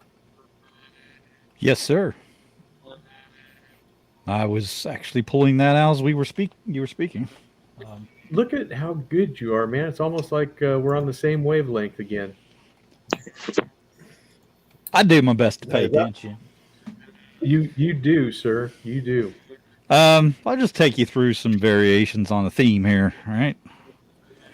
So I think this is a Kloss one, not the original Kloss. This is sort of a rip-off Kloss. They bought out the name. I don't even remember the original or the company that did it, but they do the enclosed style. And this one I think is actually made in Italy. It's an Italian-made one. Yes, I have that one. It's Hen and Rooster now is making that, the Robert Kloss. Yeah, so this is supposed to be the Black Angus. And it's the smaller style, but it just has that encased style thing with the bird's eye pivot. And of course you got one of my favorites. You showed the black version, the Imperial. This is the IMP 22Y with the Y standing for the yellow handle. And just a fantastic value. It's upsetting me that these keep going up in price. They used to be like $9, $10. Now they're like 13 or 14. Inflation sucks. Then you've got the actual Sod Buster. This one's from Case. And it's a little beefier in the width department. So a little wider one with these synthetic scales. And then you can see the Sod Buster Jr. written there, etched on the blade. And this is just a stainless version. I didn't get anything fancy. Fancy schmancy. But, yeah, they're true sharp stainless steel. Here's one that's from Rough Rider that I'm not a huge fan of. A little bit too small. You can see it's not quite as large as some of these other ones. And it has a liner lock, which is, again, yet another variation on a theme here. But the handle is not comfortable to use. I find that to be extremely annoying, having the liner lock there. It's just kind of hard to work around it, either too far back or too far forward. It's right where you want your finger to be. Yeah. So I don't necessarily recommend this particular one. Really pretty, but just the design is kind of flawed, in my opinion. And then, of course, you have the Imperial large size one. So as much as I like this one, if you want a larger, really hard-working knife, this is the way to go. This is the IMP Imperial brand. Just a big, large style or full-size Sod Buster. So I guess that would be right about 8.5 inches, a little over. But just a tremendous blade there. All right, Gizmo, we'll see you later. Thank you for dropping in. Thanks, Gizmo. But this is the IMP 22L. And I want to say these are pretty affordable too. They're under I want to say around 17 or maybe a little less. So finding that $15 range. Yeah, they're still And fantastic. here, of course, is the knife that RJ was talking about. The Roper Tumbleweed has the lock back design. And again, very track design. Now you've got the safety of the lock. And yeah, Roper's just come out with, I want to say, 2 knives very similar to this that now they have some scrimshaw on them that you can get. So they have like a deer one and I think some other animal. I don't remember what it was. I think it was a turkey or Turkey, it was, maybe? That might be right. It was some kind of bird. Yeah, so those are readily available. Yeah, I mean, and those are nice because that gives you the smooth white bone and the carbon steel blade. Yeah, and I didn't even show my favorite one. Hold on just a sec. Sure. I would say my favorite one would be this Marbles. It's a smooth bone, not a lock back, but just a super classy style knife with that bone that's got a lot of nice coloring in it. And just very comfortable in the hand. Yeah. It's been worked over and the liners are nice. And got a nice snap to the blade. So. Yeah, I think we're all fans of that smooth white bone series from Marbles. I think we've liked every pattern they've come out with. Oh, there you go. A little overview there. All right. Lots of choices. Yeah. Thank you, John. Yep. Did you want to show some of yours, Randy? Or actually, Randy, do you stick with just the case? Sure. Well, I was thinking, Randy, if you want to kind of go over your channel, what you show, and talk about your slips and all that other stuff, now would be a good time. Well, sure. I started my channel probably 10 years ago. I did one video and then just kind of let it lay there.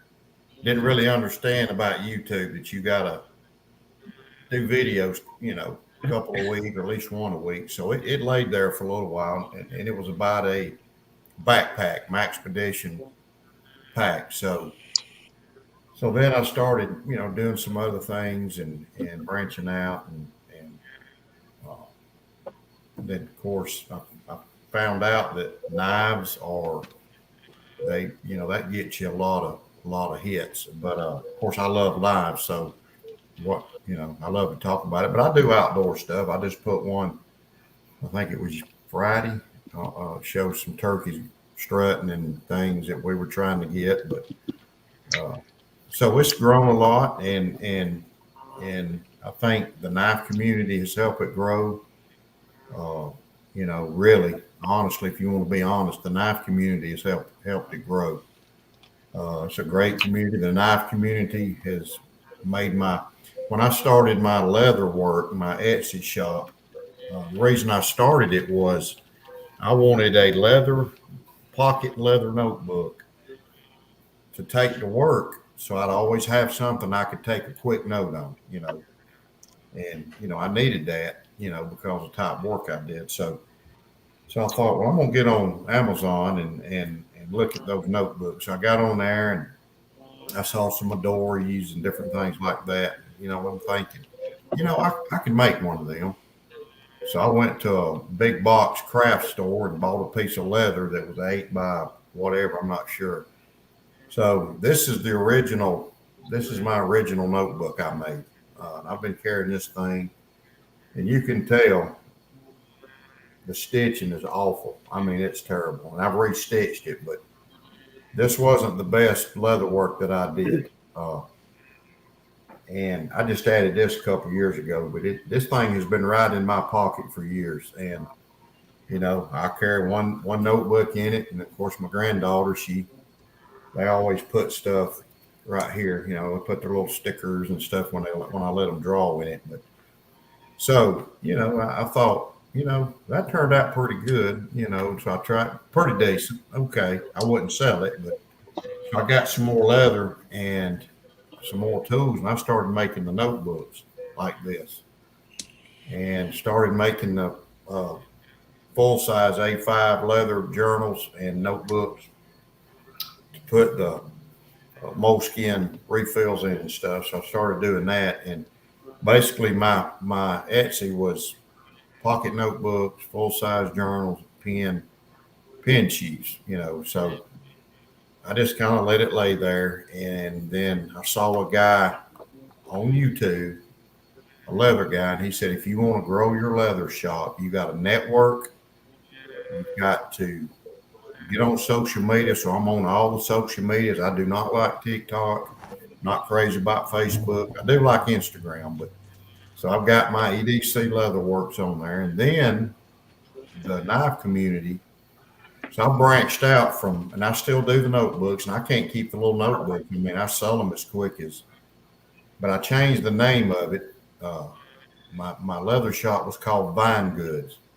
So I changed the name of it to EDC Leatherworks because I thought that would appeal to more people, and it has. So you know, I still stuck with the notebooks, and that's something I'm always going to have on there. But I branched out, and so I started making these little pocket organizers right here. And I was selling those. I'm still selling a lot of them, selling the heck out of them. And I carry one. Now I've got an ink pen and a flashlight. This makes me seasick, but got a flashlight in there, and I make the big size and then the small size, and I make them different little colors and stuff. And I sell a lot of these. So, you know, I started adding those, and then I started doing just some knife slips. And then I went from the knife slips to making the small slip joint sheaths. Because, you know, I know a lot of people that love the slip joints, case knives, or the whatever type slip joints you carry, GEC, you know. So I thought, you know, a lot of people probably don't like to carry them in their pocket, so I'll make them for the belt. So this is one of the first ones I made, you know, 2 or 3 years ago. So I started making those and started making these for the trappers, and these are like just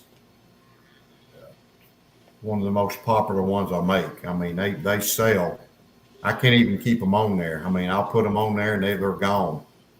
And, you know, it's a handy. This is actually one I didn't sell because I messed up on it.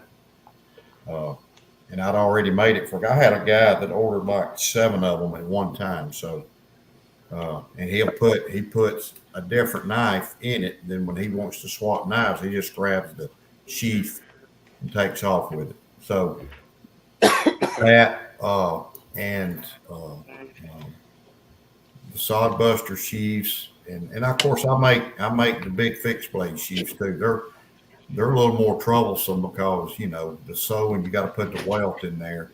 And they take a little longer, but I enjoy making them. I made them for the SE3s or whatever guys want. I've sold a lot of them.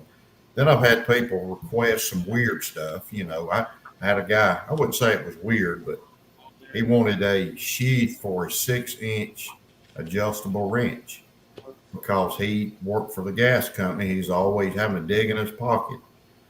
So I kind of went down there and made that, and it turned out great. So you know, I make a lot of different things, some custom things, and so I came up with, and I don't really know. I was looking online, and I saw a drawing of an old, like the old Dracula casket.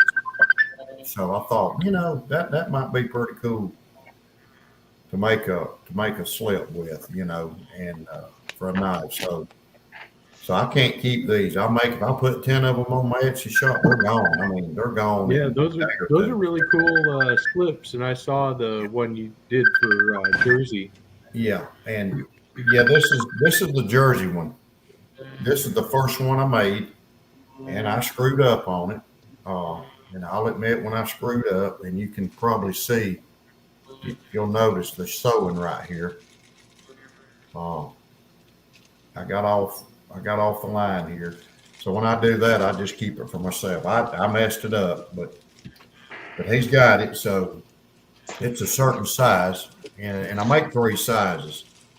I make the jersey, and this is the next size from the jersey. I just made this one today. I got to sew it.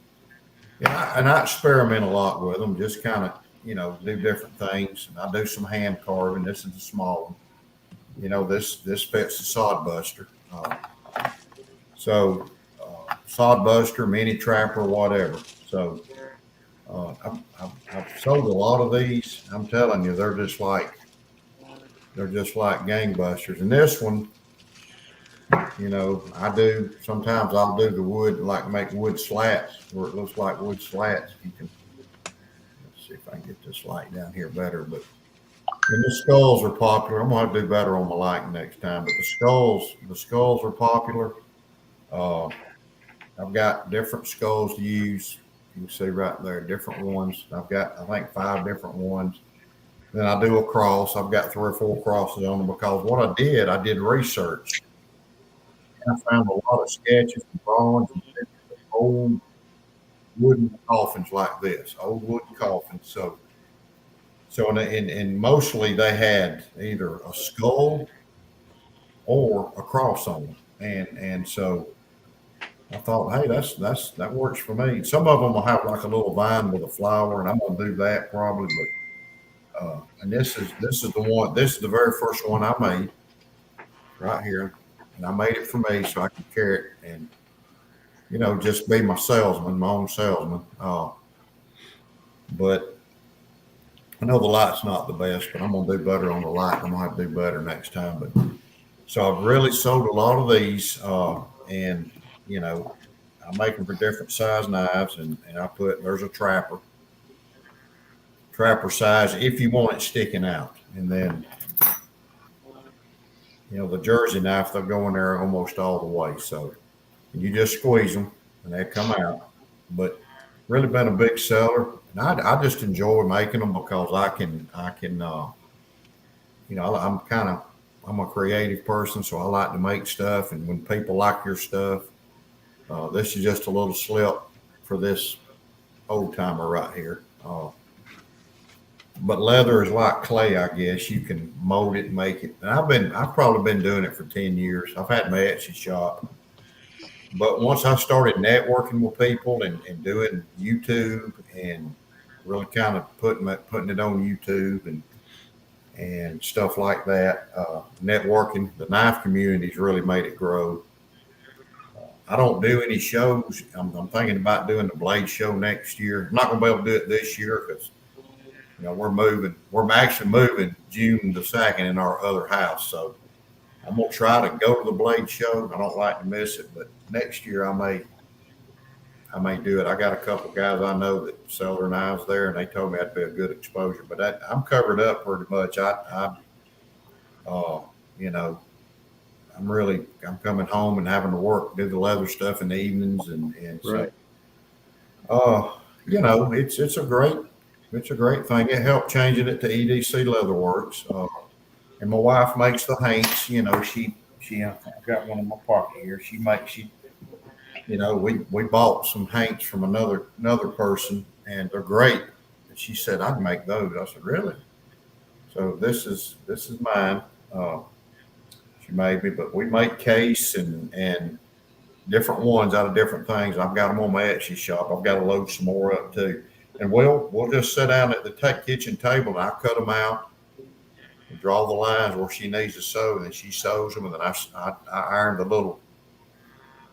You can see that I ironed the little logo on. But these things are handy. I carry one every day, and they're good for cleaning your glasses on the microfiber siding, clean your glasses, clean your knife. You know, if you want to wipe your knife off, your computer screen, you know, I'm always wiping my phone screen off with it. And the other side's 100% cotton. So, you know, I have wiped sweat or blood. I cut my finger and I wipe blood on. But that's just something we came up with. We sell a lot of them. The Etsy shop's doing great. So I actually had $10.99 this year. So is your Etsy shop called Georgia Adventure, or what? No, how can people find you on Etsy? it's www.etsy.com/shop/EDC Leatherworks. And I've got an EDC Leatherworks Instagram, and I got an EDC Leatherworks Facebook, and I got an EDC Leatherworks TikTok. And of course, I've gotten 2 strikes on TikTok now. So I had a strike a couple of weeks ago when I killed a turkey, and I put a picture of it on there, me holding up, and they said that was violence. So I'm like, okay then. So then I got another one. I put a video of my son and my grandson driving me on their farm in a Pioneer, little buggy, 4-wheel drive buggy. We were just going real slow, and they said that was detrimental to children. I'm like, now you got all these women dancing around half naked on TikTok, and you're going to come on. So I don't care, but I advertise my Etsy on there, and I follow a lot of knife people, a lot of different people, and this EDC Leatherworks too. So, you know, that's a struggle with you know, social media. I hadn't been flagged on YouTube yet, so I've tried to keep it. But YouTube's been great, and I enjoy doing YouTube, and I've got to make another one. I don't know if I'll get time today, but I'll probably do it tomorrow, because I got the Knipex knife that Doom Crew sent me. And me being in the power industry, I'm going to talk about it a little bit. I hadn't had a chance to use it. I'm going to give just a general, you know, first impression of it. So yeah, that's my deal with the knife stuff, you know, the leather stuff. You know, we got some other guys. We got J.O. J.O.'s doing fabulous with his knife stuff. Yeah, I mean, he's doing really good, and he's really got the talent. And another guy, I'm gonna give him a plug if it's okay, Richter. Yep. He sent me this, and he does some great leather slips, you know. And a lot of people don't use the leather slips, but I will say one thing about them: if you got your knife in your pocket, you got change and other stuff in there, it does keep it from scratching. You're gonna scratch it up using it anyways, but it kind of helps it, you know, last a little longer. And plus, it's a good conversation piece. These things here, I mean, people love them. I mean, you know, which I was surprised, because I wasn't sure. Some of them I'll put the little eyelet for a lanyard if you want a lanyard. Some of them I'll put a rivet right here, you know, different colors. Everybody's Randy, different. So can I ask you a question, Randy? Yes, sir. You see your coffin ones, would you do them with a, so that you could put it onto a belt, a 2-inch belt? I did one, and it sold like in 2 hours. So I've got to make some. The problem I'm having right now is we're trying to pack the house up, and then we're trying to do stuff at the other place. And so, you know, I'm trying to fit it. Once I get moved, and I've got a 20, I'll have a 20 by 7. I mean, a 20 by 30, sorry. I've got a 20 by 30 building with a wood burning stove, and just a, you know, a nice concrete. It's got electricity in it. So out inside the house, so I'm going to set my leather shop up in there, and I'm going to set another place to do YouTube videos when I'm doing them inside. And so I'm you know, I've got a couple big tubs that I make. I try to stay ahead and have a bunch of stuff in there, but I've been selling so much, man, that tub is getting like, you know, it's like a Krispy Kreme donut box. You know, you throw 5 boxes on there and they get gone real quick. So, you know, so I'm having to, you know, I made these today, and I made this one today. This is one of my trapper sheaths right here. I don't know if you can tell.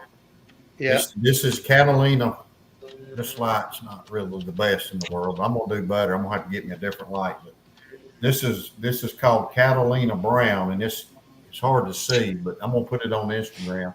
It's got a little red and brown tint mixed in with it. So when I make them, I add a little red to the edges right here. Yeah, I see it. Yeah, and then like to this, I'll add a little red dye. And if I make a line, I put red dye. You just be creative, man. Just, don't be afraid to try something. If you mess up a piece of leather, you can use it for something else. So this is a trapper, this is a 75 in it, and this is 75 I carry daily. This one.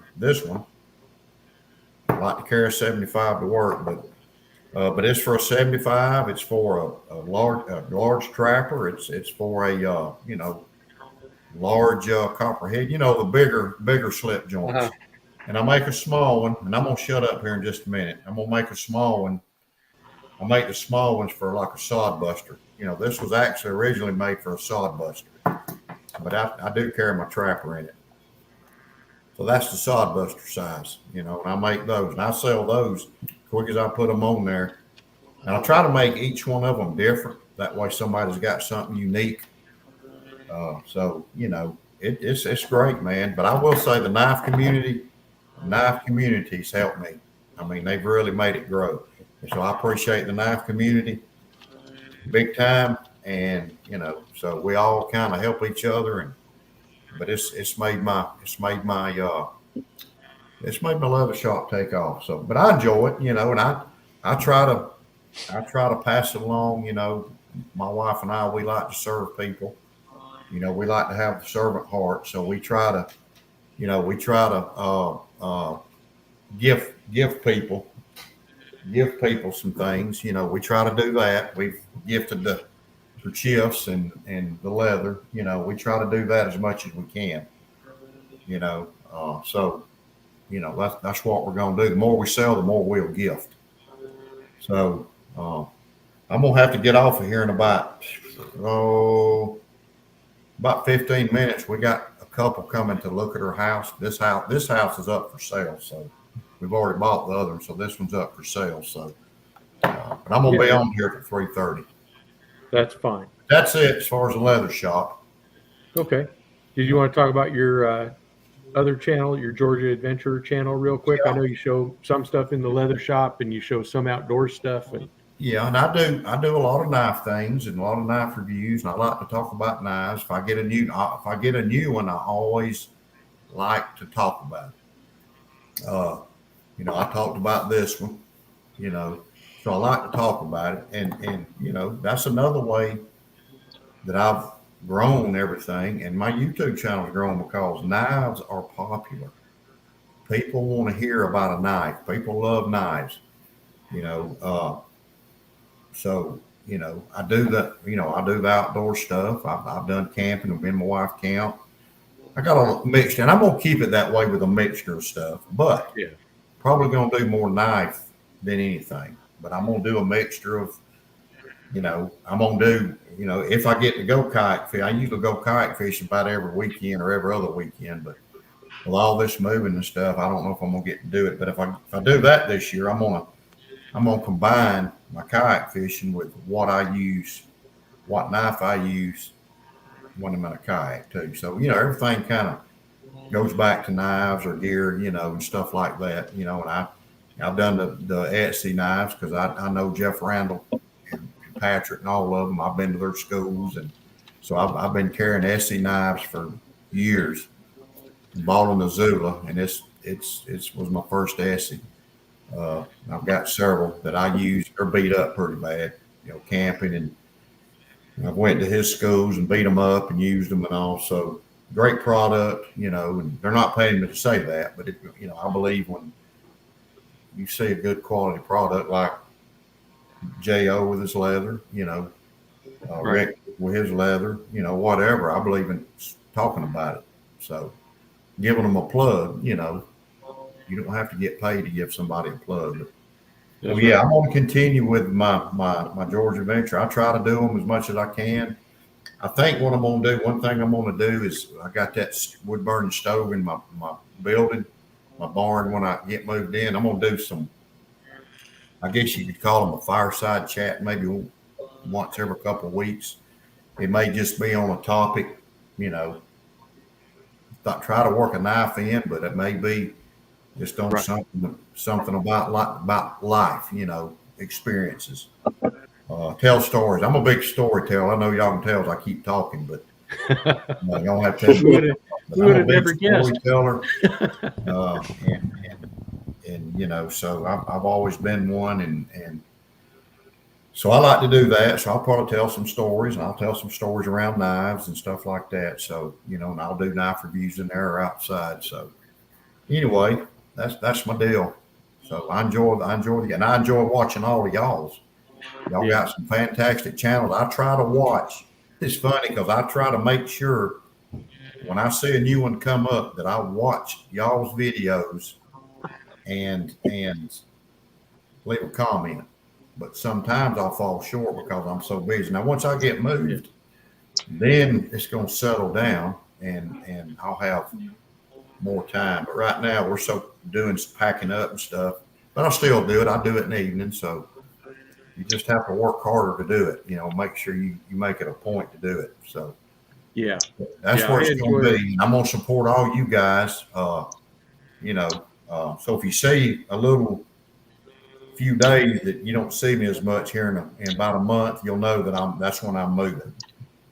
Yeah. So that'll be June 2nd. So, you know, but I'm focusing on getting my leather shop stuff in the tin in the box. So there you go. Just a policeman. Just a policeman to find the donuts. Yeah. Well, I want to say, I know you got a sign, Tom. Just tell me to shut up. All you got to do. He's got a mouthful. He can't talk. Man, I'd like to have one of those. We may have to go get one. We got to leave the house so they can come look at it. Yeah, I hear you. Appreciate you. Hey, Thrifty, use it, man. I do. Good. I do. Yeah, I want to know how it wears. You know what I like about this sheath that you may not have recognized when you made it this shape? It holds it snug up here at the top. Yeah. But having this belly on it down here makes it easier to push out. It does. Yeah, you can squeeze it. You can squeeze them.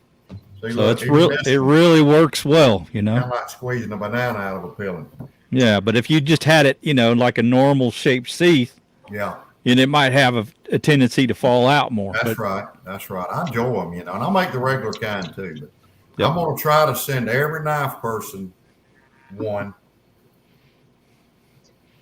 You know, every knife person one, you know, eventually. So I would like to buy one off you first. I want to see how good it is before I get a gift. Okay. Yeah, I'll buy one too. Well, hey, they're good. You know, I've had this one for a while, and it's holding up good. It goes in my pocket every day. So I'll send you a little email. Sir? I'll send you a little email. There's no rush on it whenever you get time. All right. No problem. Patty's potato pillars. What do you call it, Patty's potato pillars? I got to know. It was a name that we sat in the front room when I started doing the channel, and it came out of my head from somewhere, which a lot of things do, and most of them don't make sense. But it just seemed the right thing to do for a knife channel. So it caught my eye, man. I'm like, who? Then I heard the other guys talk about it, and I'm like, I got to watch him. And then who is that idiot? So Patty is a slang for an Irishman here in the United States. If you've ever heard of the paddy wagon, because of the large immigrant influx of Irish, there are a lot of Irish cops. Mm-hmm. And supposedly, I don't know, a lot of drunken Irishmen, and they'd bring the wagon around. And I did that. They were throwing the Irishman in there, and so it was a derogatory term aimed at Irishmen. Yeah, we're called it by everybody in the world. Paddy is a generic name for somebody that lives on the best place on the planet. I've never heard that, Paddy potato pillar. So when I was in the Navy, I was always called Paddy in the Navy, and I suppose that's where the start of the nickname came. It was always called Paddy. And I gave up trying to fight over it for about 2 years. I wouldn't take it, but in the end, you just give up. Yeah. So I was used to being called Paddy. Most people that I was in the Navy with wouldn't have known my name. Yeah. I was just Paddy. That was it. Interesting. Yeah. That's interesting. So there we go. The Paddy fields. And then the Zen mentioned the Irish potato famine, which that spurred a lot of the Irish immigration to the States when that happened back in history. Okay, my wife just told me we got to go. So, hello, wife. Right. Well, hey, thank you, Randy. Look, they're waving at you. This is my partner in crime. She makes and she has a hard job because I'm strong-willed. And she has a hard job, and she loves all this knife. Be honest with you, she'll tell you she loves this knife stuff. Good. Yeah. Good. Because you go into a separate room. Yeah, she loves knife stuff, man.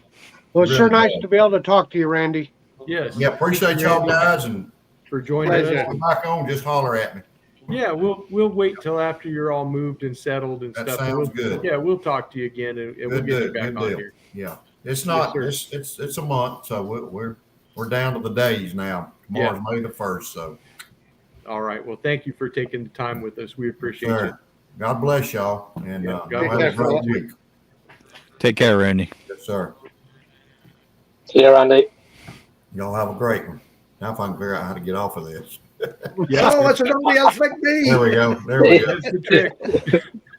Don't Y'all ask be Patty. good, man. Be safe out Be here there. forever. All right. Take you care. too. Take care. God bless. There he goes, and he figured it out. That's always been. That's Paddy 2.0. Yep, it's always a lot of fun watching people struggle to get out of the live stream. And he's shy like me. Oh, Yeah, very shy. Yes, he was. you doing there, Tom? Polishing a knife. Oh, Would it be dear. with case paste by any chance? You gonna Big teach J, Patty how to do that? Yeah. Oh, you've no hope. Big J's got a great comment saying it's great when the wives support. His is the same. She digs through boxes at the flea market with me, and it's true because I take my wife when we go to the antique stores and she's looking for knives and she'll be at different cases than what I'm looking at. She's like, "Hey, did you see this one over here? Or did you see that one over there?" And we've dug through boxes when some of the people will just have a big box of knives and we'll dig through them and try to find the ones we like and stuff. So yeah, it's a lot of fun when they join you in the hobby, especially in the hunt. That makes it fun. The hunt's the best bit. Absolutely. Yes, it is. Absolutely. Yep. And yes, Mother's Day, when's that? coming up. That's for sure, TK. That is for sure. It's coming quick. That's not one you want to forget. You'll be in the doghouse for sure. Yeah, definitely in the doghouse. You got that right. I might have to leave for about 10, 15 minutes, run down to Casey's. I blew through that half dozen of donuts. Oh, I thought you were going for more case paste. No, I'm going for more donuts. Got plenty of case paste. Yeah, smile for us, Tom. I know it brightens your teeth real well, right? Mm-hmm. If you flash your badge, do you get a dozen for free? I don't have to flash it. They know me. Oh, wow! So you know you by sight. They just stand at the door waiting. Yes. I think that he probably has a monthly subscription. They just send him a new tube every month. Yeah, look, that's why we only see the top half of his video. He's 6 foot wide. He's sitting on a bench, not a seat.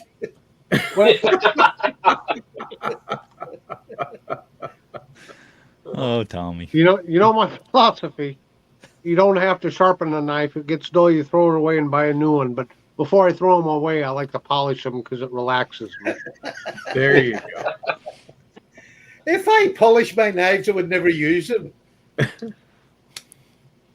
to clean them every once in a while. Patty, I'm surprised being a former sailor that you don't like polishing the bright work. Yeah. Have Really? you known many drunks that polish anything? They usually I was polish off the I bottle was or a two. drunk in the Navy. Yeah. Pretty good at polishing off the whiskey. Yep. Yes, very good. A bottle of Jameson's and I was happy for a couple of hours. Jeez. Oh dear. Keep your hands off the bright work, right? Exactly. When you've polished as many cannons as I did when I was a junior rate, every time you got punishment on a shore base, we always had big brass cannons at the main gate. And when you were in punishment, you had to go down and brasso them every morning and every night during punishment. It was hellish. Yeah, I know. How many times did you have to do that? I couldn't tell you. Probably Look, every day. I think the first year I was in the Navy, I gave the Queen more money than she gave me. It was probably on permanent detail polishing the cannon. Yeah, cannon fodder 1. I was only on my first ship for 18 months and I had 13 offences. I was one away from getting sent to DQs. Any worse, and they were gonna send you to the army. And, and then they let me become a naval policeman. Boy, did I make them sorry for that. Oh, I'm sure. Oh my. Mrs. Knife Delights is like, what are you doing? I'm eating donuts. I'm polishing knives. Talking to my buddies. Look at Tommy's wee tip jar. Look at that. I'm running money. A little bit. Honey, we're going to Ireland soon. I'm running. We're going to Ireland. Donations, fellas. Yeah. I can donate you the town he's in if that helps. Well, I understand it's a wee island, so I'm sure I can find him. Well, Turn around on the spot, you can see everywhere. we're a wee part of a wee island. Yeah, see? Yeah. You'll have fun, Tom, at the airport when you get there and they say, where would you like to go? And you say, well, I'm looking for wee Patty. That's right. Yeah. I'm looking for me wee Patty. He'll be approached with a man in a balaclava with eye holes in it, and he'll probably be carrying something large. I can't wait to meet him. I'll be over the moon, I tell you. Over the moon.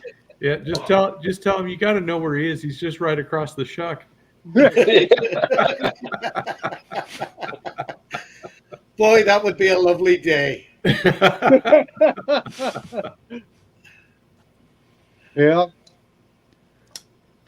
I think we should have a sort of me and Tom, we should get together and have a little town community swap where they pay us to go to each other's town and spread the goodwill. Yeah, absolutely. Well, you know, like a foreign exchange student nearby.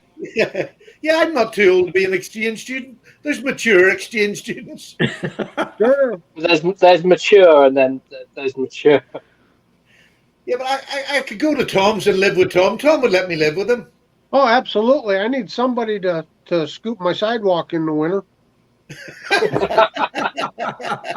I broke my ribs this winter trying to snowball. There's no better navvy than a paddy. You'll have to pay him in knives, Tom. That's how you do that. No, he only collects bucks. No, not just. Mainly, but not only. Yeah. Have you two boys, Thrifty and Matt, have you got any funnies for this week? Oh, any funnies? Did you already see the one that I uploaded yesterday, I guess it was? I haven't had a chance to see that one yet. But I've seen the one with the sack fella. Yeah. I've seen it today. Yeah, we'll have one for next week, probably next Saturday. Yeah, I have to say, me and Justin were very, very careful this week when we done our live podcast. Yeah, I'm sure we can find something. There's always something. Judd gets way up to the camera. We a joke to you.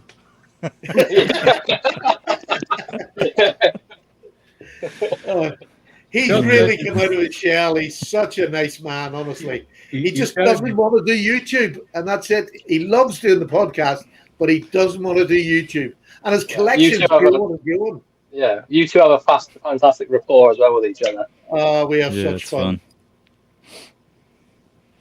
So I've said to him, you see, if we were to ask you to come on our podcast, what time is it going to suit you? Because we can only do them in the evenings with Judd. Or would it be better if we could maybe do it even on a Saturday? It would Is be there- with daylight savings time. Are you 4 or 5 hours behind us, or are we 4? Matt and you're- I are I'm- 6 hours apart, so there you Yeah, go. I'm 6 hours ahead of TK. Not with daylight savings time though. It's 5 hours. So you're 5 hours ahead of us. So I like baked beans. like at 10 in the morning, your time, I could be up at 5 in the morning here. Well, Well, we would do it 7:30 at night, which would be in the afternoon over there, wouldn't it? If it's Yeah. if it was a Saturday, we could do that. But But Yeah, that'd so be a it's- good day to get you all. It's It'd be- 8:30 p.m. here now. Yeah, I could do it on a Saturday during the week when you guys usually have yours on a Thursday. I'm usually You see, at work then. it's so hard to predict. With Justin's work, it just depends what time he finishes. I'm easy. I don't work. I'm not lazy. So Yeah. it's just, but I wanted to get all these together. I thought maybe Saturday afternoon, if we do it at 7:30 UK time, it's going to be like 12:30, 1 o'clock Right. there or something. Right, Yeah. right, somewhere in there. Right. Well, I'll try and get Justin. We'll set a date because he's like you, and I've got grandkids and all of our up and down the caravan. But I'll try and get a date where I get us all together Yeah, that would We'll be do that. wonderful. because I'm I in. think that would be. And we'll just have a crack day. There's no topic. Everything's off the wall, and maybe tell stories about our lives rather than knives. Just give it a complete break. Yeah. Yep. Yep. That'd So, be fun. pick a Definitely do funny that. life story and tell a funny life story. Yeah. If there's one thing we all have, it's a funny life. Yeah. Not There's me. There's Some- not one of something us we can laugh bloody about. good looking.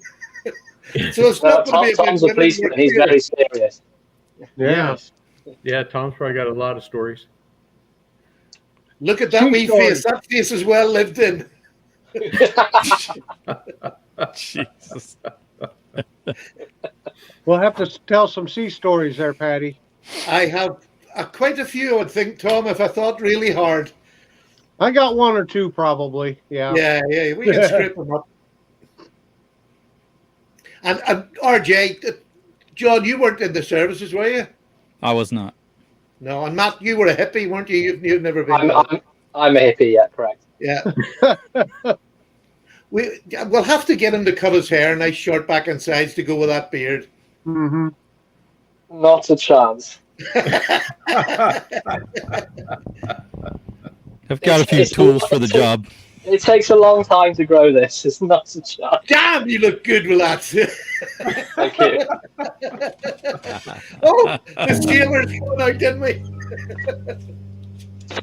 You get him away from me. There Oh, you go. Oh, I've seen you in the We whole new appear light. to have gone off topic. Tom, they said in the comments that you may need that hair. yeah, I do. Yeah. There Yeah. you go. So there you go. That's why the hat cuts down We on the can hair Great. for You can give me everybody. some beard length, and I'll give you some of the back of my head. Yeah, Yeah. there you go. Yeah, you guys could trade.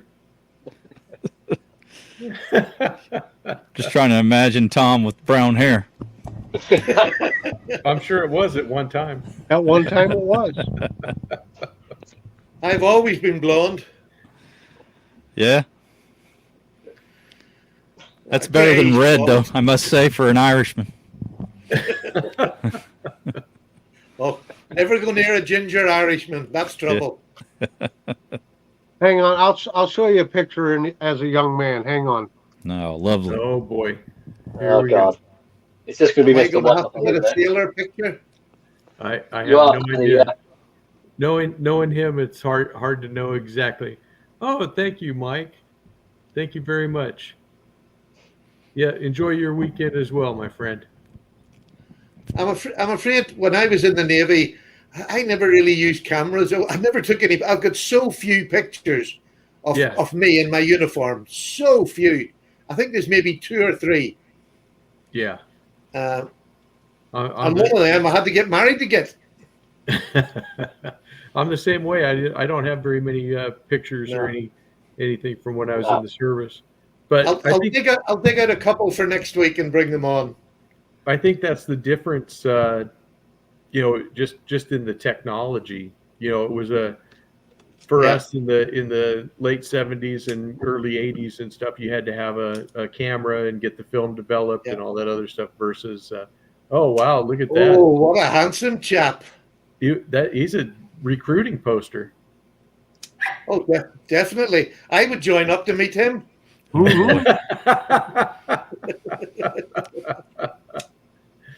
I didn't have a pleasant time on WOG Day. Let me put it that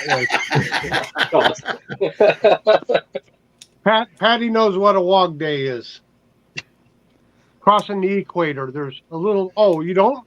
I do. But now that you've said it, yes, I've got my equator and I've got my blue nose as well. Yeah, shellback initiation when you cross the equator. Yeah. So if you've never crossed the equator before, you're a polywog, and they have to, let's say, beat the slime off of you as long as everything else they do to you. Of course, these days, I suppose it's not politically correct and they don't do much anymore, but it used to be a brutal initiation. Did you ever play deck hockey? No, can't say as I did. Well, we played it in the Navy. It was one of the roughest games. I played rugby, but deck hockey is the roughest game you can play. We just got a large rope, and the sailors would have sewed it together like a puck. And then you had wooden walking sticks, and you had two teams on the flight deck, right? And, two goal posts, and then it was how do you get it in the other end? And you used whatever means possible, i.e., bang. Yeah, it was violence. It was the worst game, and especially if you got to play the wardroom, then it was utter violence. Oh yeah.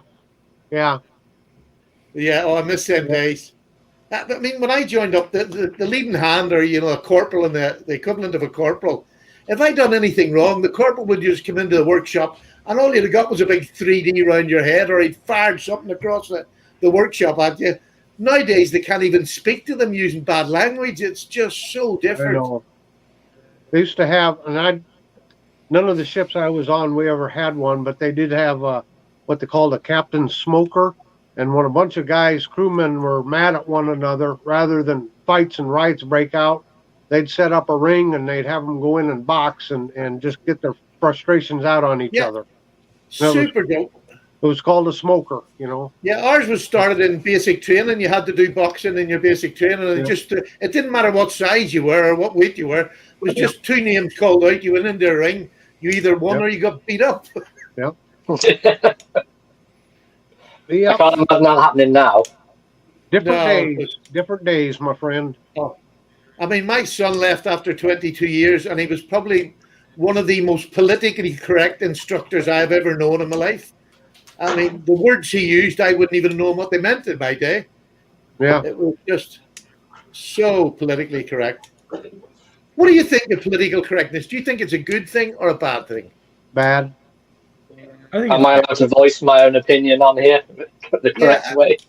I can't think of one reason why political correctness, or what reason would be good. Yeah. Because you've taken away so many opinions just to be politically correct, and it's how do you progress if you can't have an opinion?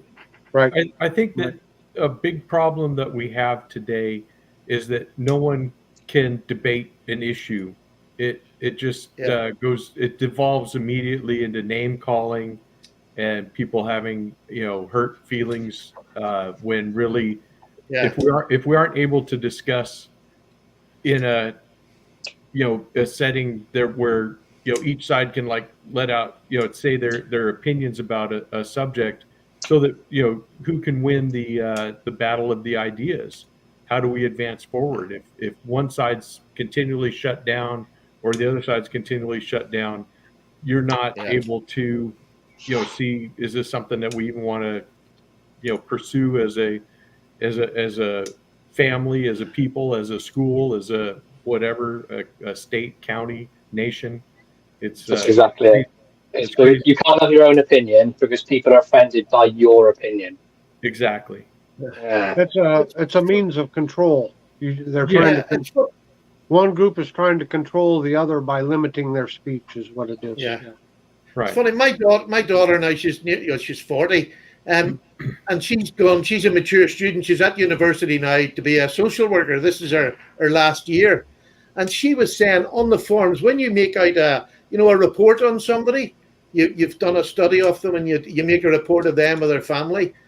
Each person in the family you have to name, and then they've got letters after them, his, her, or him. So I can't explain it, but every person has now been given this number or letters after their name of what they are, because they say they want to be a pronoun or a noun, or it's craziness. Yeah. Are you serious? You have to actually write it. She says yes, otherwise the report comes back to you. You have to determine what you think they are. I don't understand that. Yeah. I mean, they don't want to be called he or it, or you're not allowed to call somebody a she. You have to call them by this new language. Makes me cringe. I'm with you. And in my day, there's another thing. Everybody's frightened of it. Everybody's frightened to call a black person black. Why? I don't understand that. I have a black grandchild, so I can't speak out. I have a black grandchild. And why would I want to call her something else? I mean, if it was if I had to describe her, she goes to a school that's predominantly white. I can say, that's my wee granddaughter. You see the wee black one? That's mine. And I'm getting told that you can't say that in public. What? Why? Right. I don't get it. In my day, I mean, we used the N-word. Well, sorry, I suppose I'm getting into a bad topic, but I mean, people of color in my day would have called themselves an N themselves. We wouldn't have, but they would have. And it was perfectly all right. And I think everything has just got so, everybody's frightened of upsetting somebody else, and it just makes for an awful difficult world. I'm so glad I'm not a teenager. It does, and I think that it is a one of those third rail topics that everyone's afraid to touch, and I think the deal is that it's perfectly normal for human beings to recognize that there's a difference between human beings. It's another thing to discriminate against other people just because there's a difference. I think that's what people lose the point, is that, like, when you describing your granddaughter is not wrong or discriminatory, but if she was to be held back in school and not be able to participate in certain programs or something just because of the color of her skin, then that's wrong. That's absolutely wrong. But surely parents are supposed to bring your children up knowing what's wrong. You can't say that. If it's in a derogatory manner, you can't say that. But it's okay in this text, and show them. Right. So that's what it is to me. It's the same thing. You can go to any kind of group. It doesn't matter what it is. If you're trying to turn them into less than an equal to yourself. Yeah, that's just wrong. And that's the problem. Everybody should be equal. And at this point, at least this is my opinion. And you may agree or you may not, and that's okay. I just think everyone should be free. I'm really big on the ideals that America was founded on. I believe in individual liberty, but I also believe in personal responsibility. Yeah. And I think that if people would kind of hold to those values, then probably 98% of the problems that we have right now would go away. Yeah, but that goes with freedom of speech. There is an accountability to freedom of speech, but it's still freedom of speech. Do you know what I mean? Exactly. The world's a funny place. It's too complicated for me now. I mean, having to be a pronoun rather than a he, I don't get. I just genuinely don't understand it. Yeah. Right. A lot of stuff's just gone mad. Yeah, it has. Well, it's the pendulum swings too far one way or the other, and it always comes back. You just have to remember it won't always be like this. It'll it will correct itself in the future. It's just how long is it going to keep going in that direction? You don't know. Scary business. Absolutely. But we No, continue on. let's think of something cheerful. That's why we talk about knives. Yeah, does anyone like knives? Anybody got any knives coming this week? No, my knives all came last week. Yeah, I'm the same. Yeah, I'm on a So- go slow for a month. I'm selling this month and building up for a buy next month. Yeah, that's it. Is it? I just got a couple, and we'll be waiting. What do you got there, Tom? Well, Is that the one you did the video on? Is that the cleanup knife? yeah, this is the one I just did the video on. While I was busy earning tips moderating earlier, I heard someone discussing fish knives. I don't remember who it was, but yeah, here's my fish knife, my newest one. This is an Imperial. It's got the yellow cracked ice, and I just cleaned it up. There you go. Ka-ching. There it is. Nice. The only problem is there's walk, but there's no talk to it, and I can't figure it out. I've cleaned the pivots all out; they're all nice and clean. All I can think of is maybe it's bent just a little bit there. It's not pinched too hard below the pivot, is it? Towards the middle of the handle? No, because see, you got snap there, so it's not like the pivot's all clogged up or anything. No, I mean, That- like, you know, when you close it now, see where the Yeah. pin is holding the scale on? Is it pinched too tight there? I don't know. The pins are underneath the covers. Mm. Those little pins there are just little cover pins. The actual spring pin is underneath. So all I can think of is maybe it's rubbing up against the liners or something. I don't know. But other than that, she cleaned up pretty nice. So yeah. Another Imperial fish knife. Sweet. Yeah.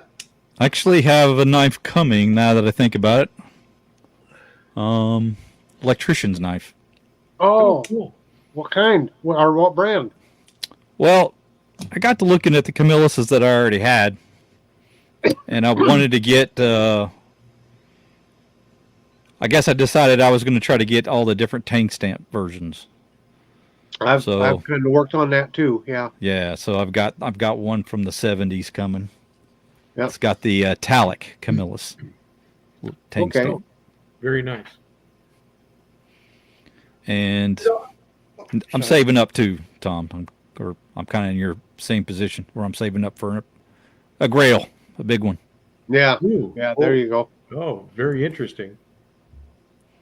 What do you got there, Stephen? I was see doing my something shining Barlow here. video this week of all my Barlows. I think it's been up today, was Yeah. it? I think it's today.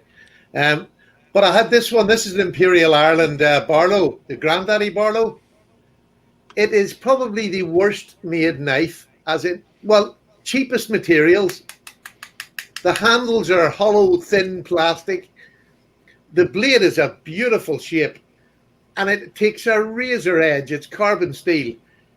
It is, honestly, to see to use it and cut with it, you wouldn't guess. If you take away your eyesight and just hold something, this would do you the work all day. And these must have been, just pennies you would have paid for them.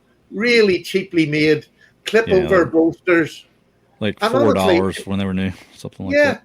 but I mean, look at that, the saw-cut plastic. But honestly, if this was the money you had, you could get away with a lifetime using something like this. Oh, heck yeah.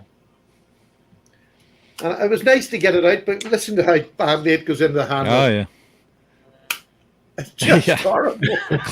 clunk. But it is Yeah, just it's a bad. lovely knife. And I had the wee Yeah. small Barlow.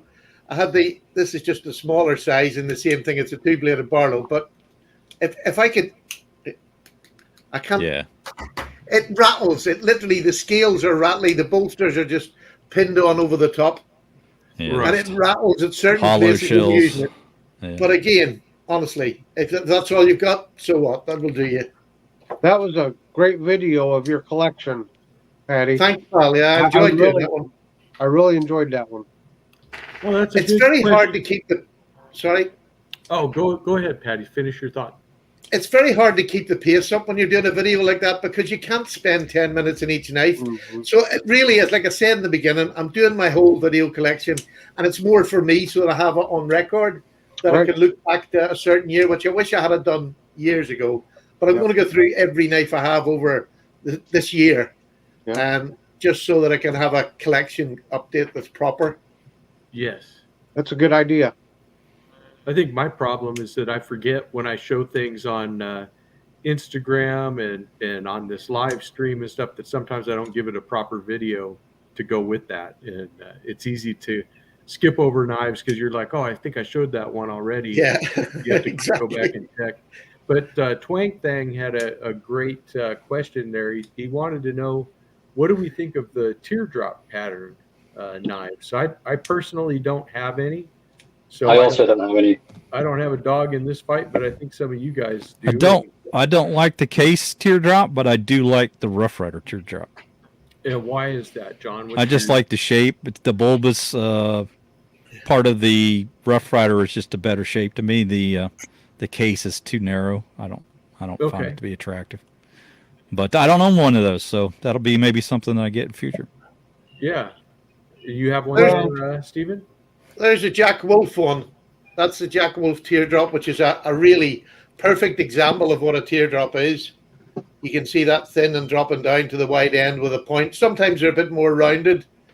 But honestly, this in the hand is one of the most comfortable knives to carry and use because the back finger, you're actually on the slope. But if you're going to push forward, you want something that's going to stop the knife coming back. And having your back finger on that slope gives you so much purchase, with the knife and protects you from the knife moving. You really get a solid grip. That's great. Yep. Is there any patterns that you guys don't own that you wish you did? Yeah. The Texas Jack. Yeah, I'm right there with you on that one. Texas Jack is great. I love the case Texas Jack. I think that's well worth the price. There's your teardrop case.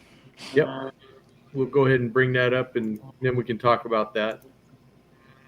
I absolutely love the case teardrop. I prefer it over the Rough Rider one. Oh, come on. It is much thinner and slides in and out of the pocket much easier. Doesn't take up so much pocket room. But And it's really pink. He doesn't have one to compare it to. He has no idea. No, I don't know. No, this is the case one.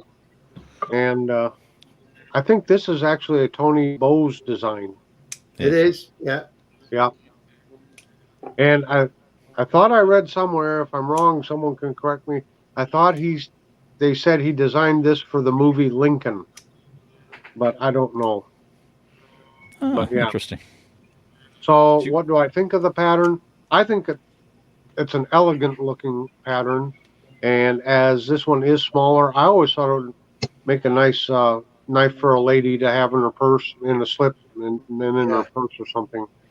For me, I guess it's a little, this version of a teardrop is a little too small, but yeah. That's What's the pull like on it? Has it got good snap on it? It's got half stop and decent snap. Do you want to see another Tony Bowes design? Sure. I know which one this one is. There we go. Oh, nice. Love this thing. Yeah. Just a really well done sow belly. John, just to make you think, I'm not a heathen, I have a sow belly case trapper. Why don't you you've got this almost exact knife, I believe, Stephen. Yeah, this is a Tony Bowes SHOT Show one I got, yeah. Exactly the same. Yeah. I'm just trying to look at the blades. I think they're all the same, aren't they? 6.5 like RJ showed earlier on his trapper. Yeah. No, I mine is also have a 6.5, yeah. Oh, yeah. There's another one. I love the case style belly is the best one by far. But honestly, if you haven't, I'm surprised you two haven't got a wee case jackknife. They are absolutely The Texas fantastic Jack. little knives. Yeah. Texas Jack. It's 3.5 inches long, so it's it's the same size as a boy's knife. It's a perfect. You can get 4 fingers on it when you squeeze them up. Yep. Yeah. But it's a nice little knife. Really Well, useful. I've got what they call the medium Texas Jack. Is that the same? I don't know what the length of it is. Well, medium normally is about 3.5 inches, isn't Yeah. it? So I guess I probably have that one somewhere. Square bolsters, No. rounded ones. Yeah, here's Might be the same as this. That No, looks they the look same. the same. They look the same to me, do they? unless Yeah, that one's a they- little longer, maybe. It's hard to tell with scale on the It camera. is. It is. It's my medium Texas Jack. This one is 3.25. Tom, is there 3.25? Oh. No, not No, 3 1/8. I'm sorry. talking close Tom's would length? be 3.5. Yeah, close length 3 1/8. Yeah. No, mine looks like 3.25. Okay. Yeah, that's a little larger. Yeah. I'm going to measure mine again. I must have got it wrong, maybe. Oh wait, no, you're right. 3.25. I'm sorry. No, mine's definitely 3.5. Yeah, same knife. Is it the well, the pattern number could tell us if we weren't such morons. Is he talking to Tom or me? Both Both of of them. us. 87 pattern, the last 2 digits. There's digits on it. Oh god, here we go. Yeah, mine's Hang on. 87. The Yeah, monocle is coming out. There you Monocle go. is doing So that's the same one. 62032 CB. That's the Texas Jack. What's the last 2 digits again? 32. There you go. 32 pattern. So you That's- you have the full size, and ours is the medium. Yeah. All right. I always thought this was medium, but there we go. Yeah. You learn something every day. I try not to. It hurts my brain. Yeah, I'm already at full capacity. There's not much more that can go in. There's one, That's the way I think about it, Matt. there's one that you would like, TJ and RJ. There's the soy belly. Who the hell is single TJ? What? I said, who the hell is TJ? I don't know. I've seen it. What is your name? Well, TK. that's quiet. I never know your name. Changes every week. Is that your? Oh, okay, yeah, the single. That's the Tony Bowes one. Yeah, single bladed. It's beautiful with the ivory wood. Yeah, Really nice. But that's a soy belly as well. Lovely in the hand. that's one I'd like to have, or one like it. It's nice. Have I showed you this before? It's my favorite case. Have you seen this one before? This is a canoe. I love canoes, but I never carry the blooming things. But I got this one for the. You The love bow. that shield. That's awesome. Yeah, that shield is just stunning. I mean, that's why I The bought amount, it. the amount of work to get that to fit in there is ridiculous. Oh, it's just honestly so well done. The whole knife is really well done, but I don't think it was anything special. I think it was just, It's it a doesn't peach. seem to be anything other special in it. Peach seed jigging, but I don't recognize that color. Does anybody know what that is? Well, I would nearly. It's nearly like if you look at the back of it, if you can say, I don't know how you say it, it's like an orangey tinge to it. You think it's So I think it might be persimmon? peach seed. The I persimmon? think the don't know. persimmon's I got don't more think- orange in it. I think. Yeah, it's not orange enough for a persimmon. Yeah. Oh no. I know it's pretty. No, Randy, I did not see your last video.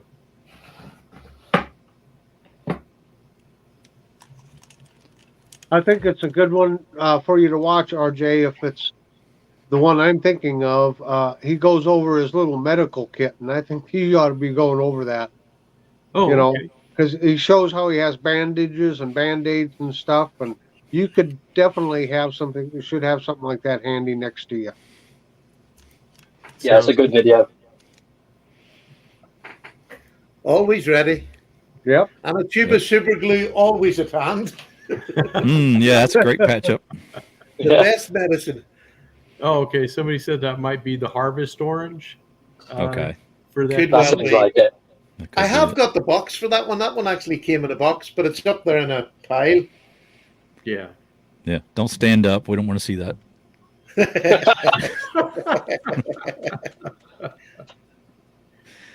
But Oh. yeah, there's so many different handle colors and things from Case over the years. I can't. Yes. I can begin to remember them all. No. Now, I'm doing the case collection this week. That's my next video. What about you boys? Have you got a video plan, a main video plan for the week? Yeah. Well, I was gonna do this synthetic, Right. so that's coming up, and I've still yet to do the gift from Matt, this sow belly.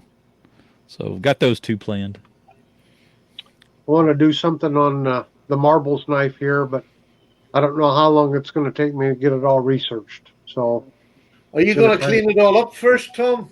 no, I really don't think so. I'm going to talk about that.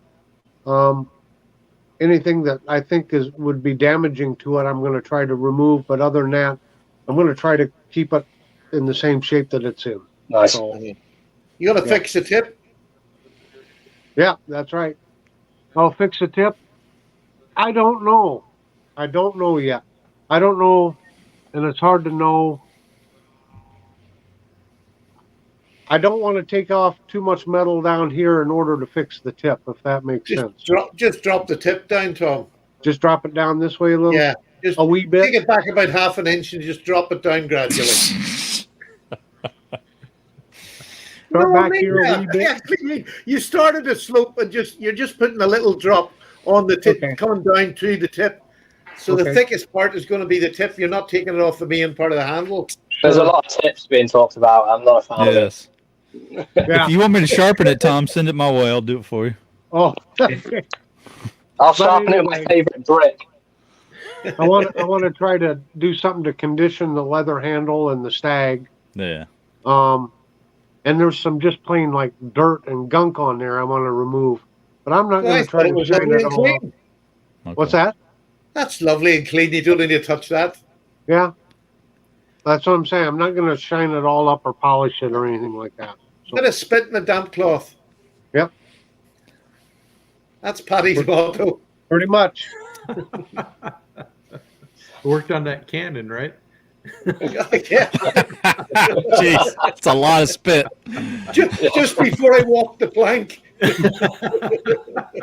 God. Oh man, As I'd long pay as for. they- You don't have any pictures of that, do you, Patty? That's the one I want to see. Yeah. I Sadly, don't there want to was see you no polish the videos. balls, though. You can keep that bit. At least they didn't make you splice the main brace there, Patty. Always splice them in brace. The Queen's birthdays, things like that. Yeah, you splice them in brace. Well, that was a drink in honor of Yeah. Yeah. splicing the main brace, but you never actually had to splice. No, the I didn't have to yet. No. I've celebrated it on many occasions, even on my own. on your own, yeah. No, Randy. I Yeah. didn't see. Randy did a video on the Rough Rider Aptus series, and so Oh, yeah, I Oh, saw I that. haven't seen that. I did not see it. I will take a look at that later today. They look really good, but I just can't pull the trigger on them. You know, I was gifted one because I kind of was the same way as you. I kind of held back on the APTA series. I was kind of like, I don't know, if I want to get one or not. But then after handling one, I really liked it. It really is a pretty good knife, and I like that it's VG10 and just a really good serviceable pocket knife. Well, anything that Rough Rider does is good. Let's be honest. I mean, for the price Yeah. you're paying, you're going to get a good knife. I That's just true. sort of, especially my Rough Riders now, I tend to buy them and then I'm passing them on and then buying Rough Rider Reserve because I think the quality on a Rough Rider Reserve. Now, saying that, I've only got one now. I've sold some of them, but I like to keep moving in times because I found when I was knife collecting, you just gather up this load of knives that you're never going to use again because you're moving forward. And I'm tending to have them maybe for 6 months, then pass them on, get the newer version of it, because otherwise I ended up with boxfuls of knives that I just didn't use. Right. And I That thought it was very nice.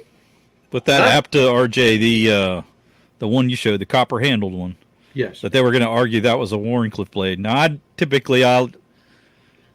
don't too much argue about what they name a knife, but that thing was not a Warncliffe. I don't know where they got that. I don't either, but if you look on the SMKW website, that's how it's listed, and so I listed it the same way they did, but like I said in the video, that's not my definition of a Warncliffe. Yeah, no, not at all. Randy's APTA looks great. It's got the like jigs, brass handles. Oh yeah, yes, there you go. yes. Uh-huh. There you go. Yeah, that's cool. Yeah, that's cool. It's really I like nice. the blade shape on that. That's a lovely blade shape. And someone sent that to you, Randy, right? You want to answer in the comments? I think you won it from Gary in the last Ranger. Oh, the Gary. Okay. There you go. Gary's in here. Nice, Gary. I will say this though, RJ, I've found a lot of misinformation on pages from these knife companies online. Yes. It's like they, when they're showing a new, going to add a knife, they copy an old page and then try to edit it up and then forget to change something on it. Yeah, they need to maybe increase the salary of those particular workers. What a good one about that is the sow belly I sent John. That was advertised as a muskrat. Was it? Yeah. Yeah. Yeah, I've had them where closed length of 6 inches and it's a 3.5 closed length. Like. Yeah. I'll send an email to Kevin Pipes and tell him that I'll work for knives. I'm sure he'll forward that along. It's just. I wonder how many thousands of knives they have coming through there to get photographed and in magazines every single week. That brings up something when you mentioned Kevin. I just wanted to make sure that everyone had seen their newest prototype that they showed. Oh yeah. Yes. The Rough Rider Reserve that they showed. It's a really unique design. Has a finger choil and a little bit of almost like a hawkbill blade. Not that extreme. A less extreme example of a hawkbill. Yeah, blade. like a really shallow angle on it. Yeah. Definitely not becoming here. Not something you like, huh? It's got jig bone though. Do you not want the jig bone?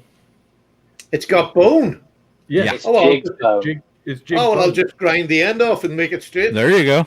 Yeah, make it the shape you want. So no, I think I'll wait till they bring out a proper knife with a jig bone. There you go. Right. So that's the video where they did pocket checks at SMKW, which is enjoyable because you can see a lot of the people that work there and the knives they carry and stuff. Then you see some of the store. But Matthew Baum had a question here. Do any of us have a favorite Rough Rider trapper, or which one is best? And so I actually have a favorite Rough Rider trapper. Okay. I'll have to get it though. So do I, would you believe? I do believe it. I don't know if you do, John, if you have any of the Rough Rider trappers. I didn't bring any out. I have the sow belly Rough Rider trappers. Okay. Yeah, I'll wait for Patty to pull his out, and then I'm going to ask Patty to expound on it till I get back because I'm going to have to go get mine. I'll go grab a couple. We'll bring him up live. I am. There you go, sir. There we go. I can't remember what the name of this was, what the pattern. Somebody else. It's the Hold brass. it up there. It's got the brass bolsters. Oh, that's the Is it backcountry I know or it. something? Backwoods. That's it. Yeah. I love this because I like the blades that they're blackened and tumbled as well. They really look lovely. Stonewash, they call it. That's the chap. Yeah.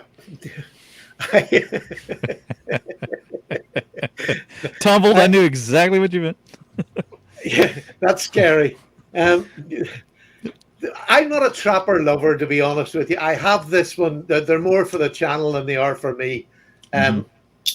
But I do love this one. It's a real good weight on it. The bone is beautifully jigged. You know, it's a proper man's knife, if you know what I mean. Full Right. size, you know, a 4-inch at least, 4.25, 4.5 maybe. What is it? Let me just check. Four, I It is 4.25. 4.25. My hand's about 4 across, so you got a wee bit sticking out. My hand's 4.25. But I'll tell you what, this is just an interesting one. And I don't know what somebody else might know of it. I got where is it now? There it is. I got this. This is a GEC. Well, it's not. It's made by GEC, but it was for Mayer and Grosh, an American. Are they a wholesaler or a company or whatever? But I've not heard of GEC them. makes their knives now for them. Okay. And this is a replica of a knife that was out, I think it was the 50s that they made. Now, it's a jackknife to me, much like the Trapper is. Yeah. But this was actually called the Trapper.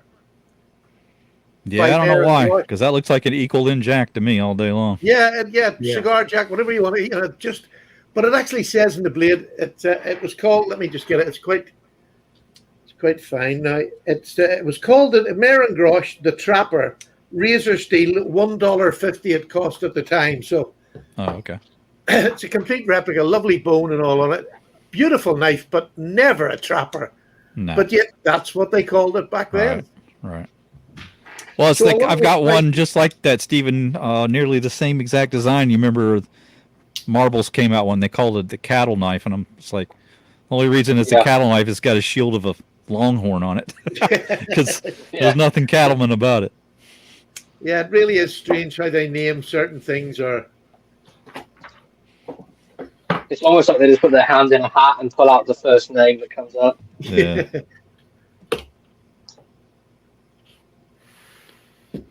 Yeah, the naming conventions, they don't seem to stick to anything, do they? I know that company now, Mayer and Grosh, they're GEC make the knives, but they're more expensive than a GEC knife when you buy them, obviously, I suppose. But Yeah. they're Well, once they contract, then they've got to double. Yeah. Two people have to make a profit now. Yeah, and they're definitely. I wouldn't be buying many more of them because it's GEC quality, but I can buy a GEC with GEC quality. Right. Exactly. It's just nice to have something different. It intrigued me why they called that a Trapper. Yeah. Well, I got a bunch of stuff that I grabbed. Some of the stuff we talked about earlier, and then some trappers. But just to go back, here is the Case Texas Jack. Yeah, I love that knife. And so it's got the square bolsters, and it's got the nice clip point, and then it has a really super nice pin. So and it's really. I like that it's a larger size pin too, because you don't see that enough. I don't think. I totally agree. I think agree with small pins are just kind of not worth it. Here is the 18 frame. So this is the 3.5-inch size. So you can see There that you go. It's basically the same. This is the Case medium Stockman, and this is the one with the Ichthus shield. Okay. So you're looking at exactly the same size knife, and both on a slightly serpentine frame. But as far as Rough Rider trappers, now I agree, Matthew. He said that he does not like the double nail nick that Rough Rider puts on their trappers. No, agree. I don't like that. I completely agree with that. I think that it only needs a single nail nick. Now this is an older one. This is in smooth white bone, and it's got the nice threaded bolsters. No RT on the bolsters at all. This was a gift to me from Mark Kaufman. So this is a nice older Rough Rider. This was my first Rough Rider trapper. I actually hadn't tried a Rough Rider. So here's their version of the Spey, which theirs is a little bit different than the regular Case Spey. And so Sorry, RJ, can I just butt in there? I'm going to have to go. Sorry, nothing important. My grandson's there, and I forgot he's there, and I just looked at the time. Yeah, for sure. I got to go and say hello to him before he goes. Here, can I bring you up full screen? Because we love to watch you attempt to exit. Take care, Patty. I've already sorted that out. This is comedy gold right here, boys. Thank you so much. Had a fabulous show. Lovely to talk to you all. You See bet. you very soon. Cheers, Yeah, Taylor. see you next week. Bye See you, bye. Patty. Bye. Take care. Okay. Let's see. Bye bye. Has you got it? Might do. Hey, He's gotten that was better. pretty good. That's got to be a record, surely. I know. We gotta get a video of that from one of these shows. But here's the case, and then here's that Rough Rider. So you can see there's a slight difference in the belly at the A little end. more of a peanut butter blade on the case. Yes, absolutely. So the other. Did you ever figure out what that name of the knife was, Tom? The not butter knife. Hang on, I'll look it up. This one here. Yeah.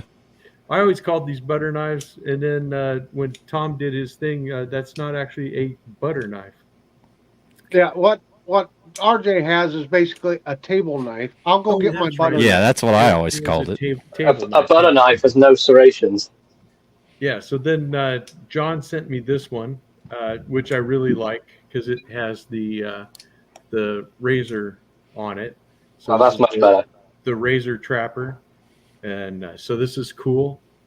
Definitely a nice. Have you tried to open that with your pant leg yet? No, I have not. See if it works Yeah, for you. I wouldn't advise doing that. That's how I stab myself in the leg. Oh god. No, I can't get a grip on it. The corner of your pocket. It doesn't. Try the corner of your pocket. Let me see if it doesn't rip the material. It's not as easy as they claim. Get ready. If no, you were one armed, you'd be in trouble. That's if I was one armed, I'd just carry it out the front, and he wouldn't even look back. Out the front folder or auto rather. Right. Another one. This one does have the RT on it, but this is that heavy forge trapper, and I like that. It's got really thick blades, which I think is pretty cool. But I love the treatment of the bone. You have this really nice tobacco colored bone. So you Is that the Appaloosa bone? No. Yeah, it's not listed as Appaloosa in the ad, but it's just such a lovely brown color. It looks almost like when cream goes into coffee, kind of that look, like mid mix. Yeah, it's just really really beautiful, I think. And then Gary asked about Jerome says one-handed I'd carry a fixed blade. Yeah, that works too. Gary asked about the upsweat, the bow trappers. This is the Good Times on Tobacco Road knife or whatever. Let me see. Yeah, it's just the I got to see here. Yeah, back in the good old days on Tobacco Road. So you get this knife, and so you kind of have the brass pins work and the tobacco brown bone, and this is such a great blade shape. It does have the blade etch on it, so I believe that's supposed to be a tobacco leaf.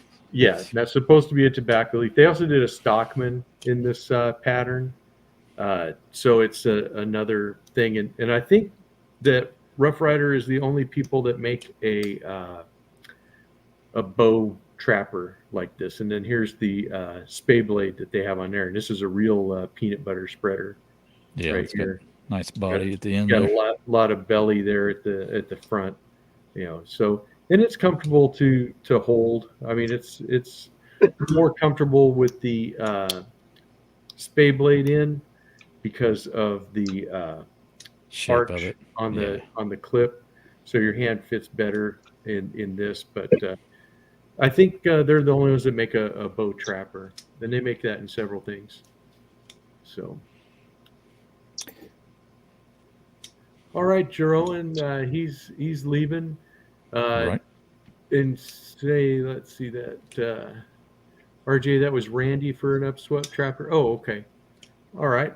And then Matthew, you wanted to look at moose knives. I think really any of the Rough Rider moose knives, they're all pretty much about the same. Just pick out whatever one you want to go. All right, here's Tom. He's got a butter knife, I believe. Okay. To answer your question, your knife is called a place knife or table knife. Okay. Yeah. This is a butter spreader. Okay. Oh, Okay. Meant to actually spread butter on your Alright. whatever.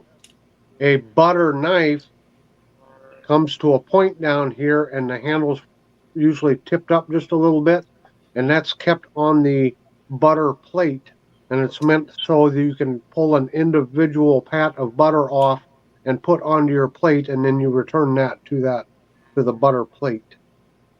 So Okay. that's an informal dining. Gotcha. Okay. Well, thank you, Tom, for the etiquette lesson. You're very welcome. I'll No be extra prepared. charge. I should get a tip Silver for that, service. John. The next Okay. time, yeah, the next time I get go to a formal dinner, which probably won't happen. Oh, Thank you, John. that's such a satisfying sound, isn't it, Tom? It is. It's really satisfying. Patty, here I come. You're nearly to a quarter today, Tom. Yeah. Oh, a few hundred more live shows, and I'm there. That's it. All right, boys. Well, I guess we're about finished for today, unless anybody has anything that they want to bring up. No, I don't believe so. Nothing extra for We've me. gone almost 3 hours. Just Can you believe props that? again to Randy for this Oh, awesome yeah, it's really coffin nice. slip. Absolutely. And hopefully you all get one of those eventually.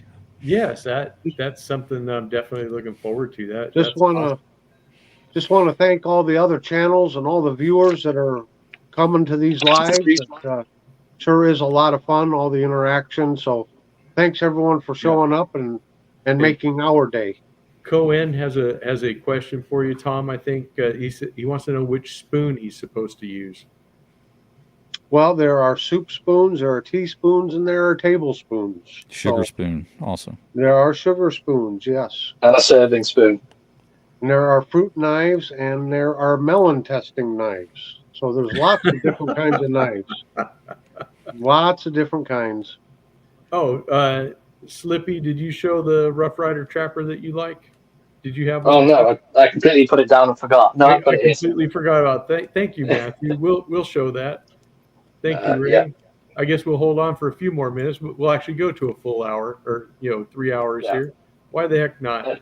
John, I'll just do this quickly to save you that the hassle. Also, there's the stay blade. I've done that bit.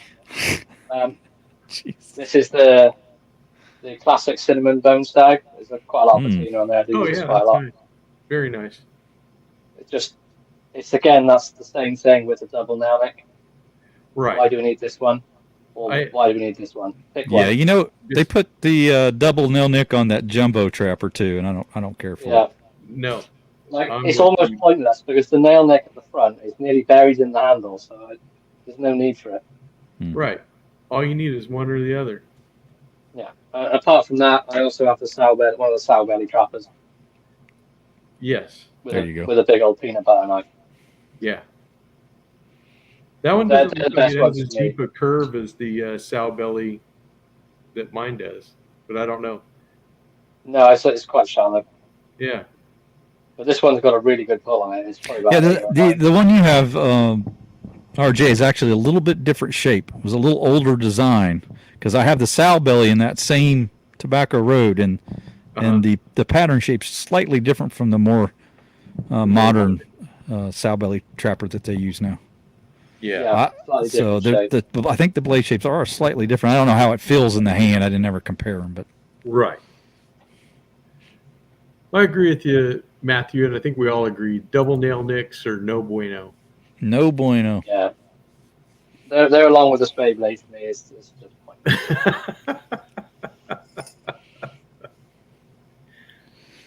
All right, just a reminder to tip your waitress. Tip your commenter, advertiser, comment alerter. Yeah. What else are you? You're the Mr. Wonderful. resident Shameless plug. resident donut eater. That's what else? right. Yeah. Yep. Shameless plug guy. Yeah, for sure. Nice job, Tom. Thank you. Oh, Sean, Rough Rider knives are fantastic. They really are. We all like budget knives. I don't think there's anybody on here that doesn't have a lot No, of I love Rough Riders. I've got Yeah, loads of them. They're fantastic. we have Rough Riders, we have Marbles, we have Imperials, Old Timers, Queens, whatever is out there. If we see a good knife, if it's a well built knife, we're gonna snap it up. We don't discriminate against the lower end of the knife hobby, and it's a great place to be because that's where you're going to get variety. You can test out different patterns and just have a really Yeah, good time. if you get a new pattern and you don't like it, it's not the end of the world. It's only what, like $20. Yeah, exactly. And it's nice to have stuff that exactly cheap doesn't mean bad. There's a difference between inexpensive and quality. Yep, Roper knives are fantastic. They're definitely in that $50 and under range. Because they have their modern line also from the different. Yeah. I actually have my first Roper knife coming this week as well. Oh, fantastic! Yeah, Found somewhere that I'll post to the UK. Thanks to John. Tom needs the tip money for his expenses for performing with the singing sailor bear. Yeah. Yeah. We don't even want to bring that one up. No, We'll just leave that. We'll leave that as it is and just move on. the bear has been retired. All right, guys. Well, hey, I guess we'll call it an end here, and we will see all you guys next week. Thank you, everyone that was in the chat. Enjoy having all you guys. Thank you to all you guys that watch the playback. It means the world to us that you want to watch us do what we do. But this is, I think, one of the more fun things that we do each week. I love hanging out with all of you guys. It's fantastic. Thank you to the panel. Thank you to the chat. And we'll see you guys next week on another episode of RJ's Lives. Take care, everyone. See you all.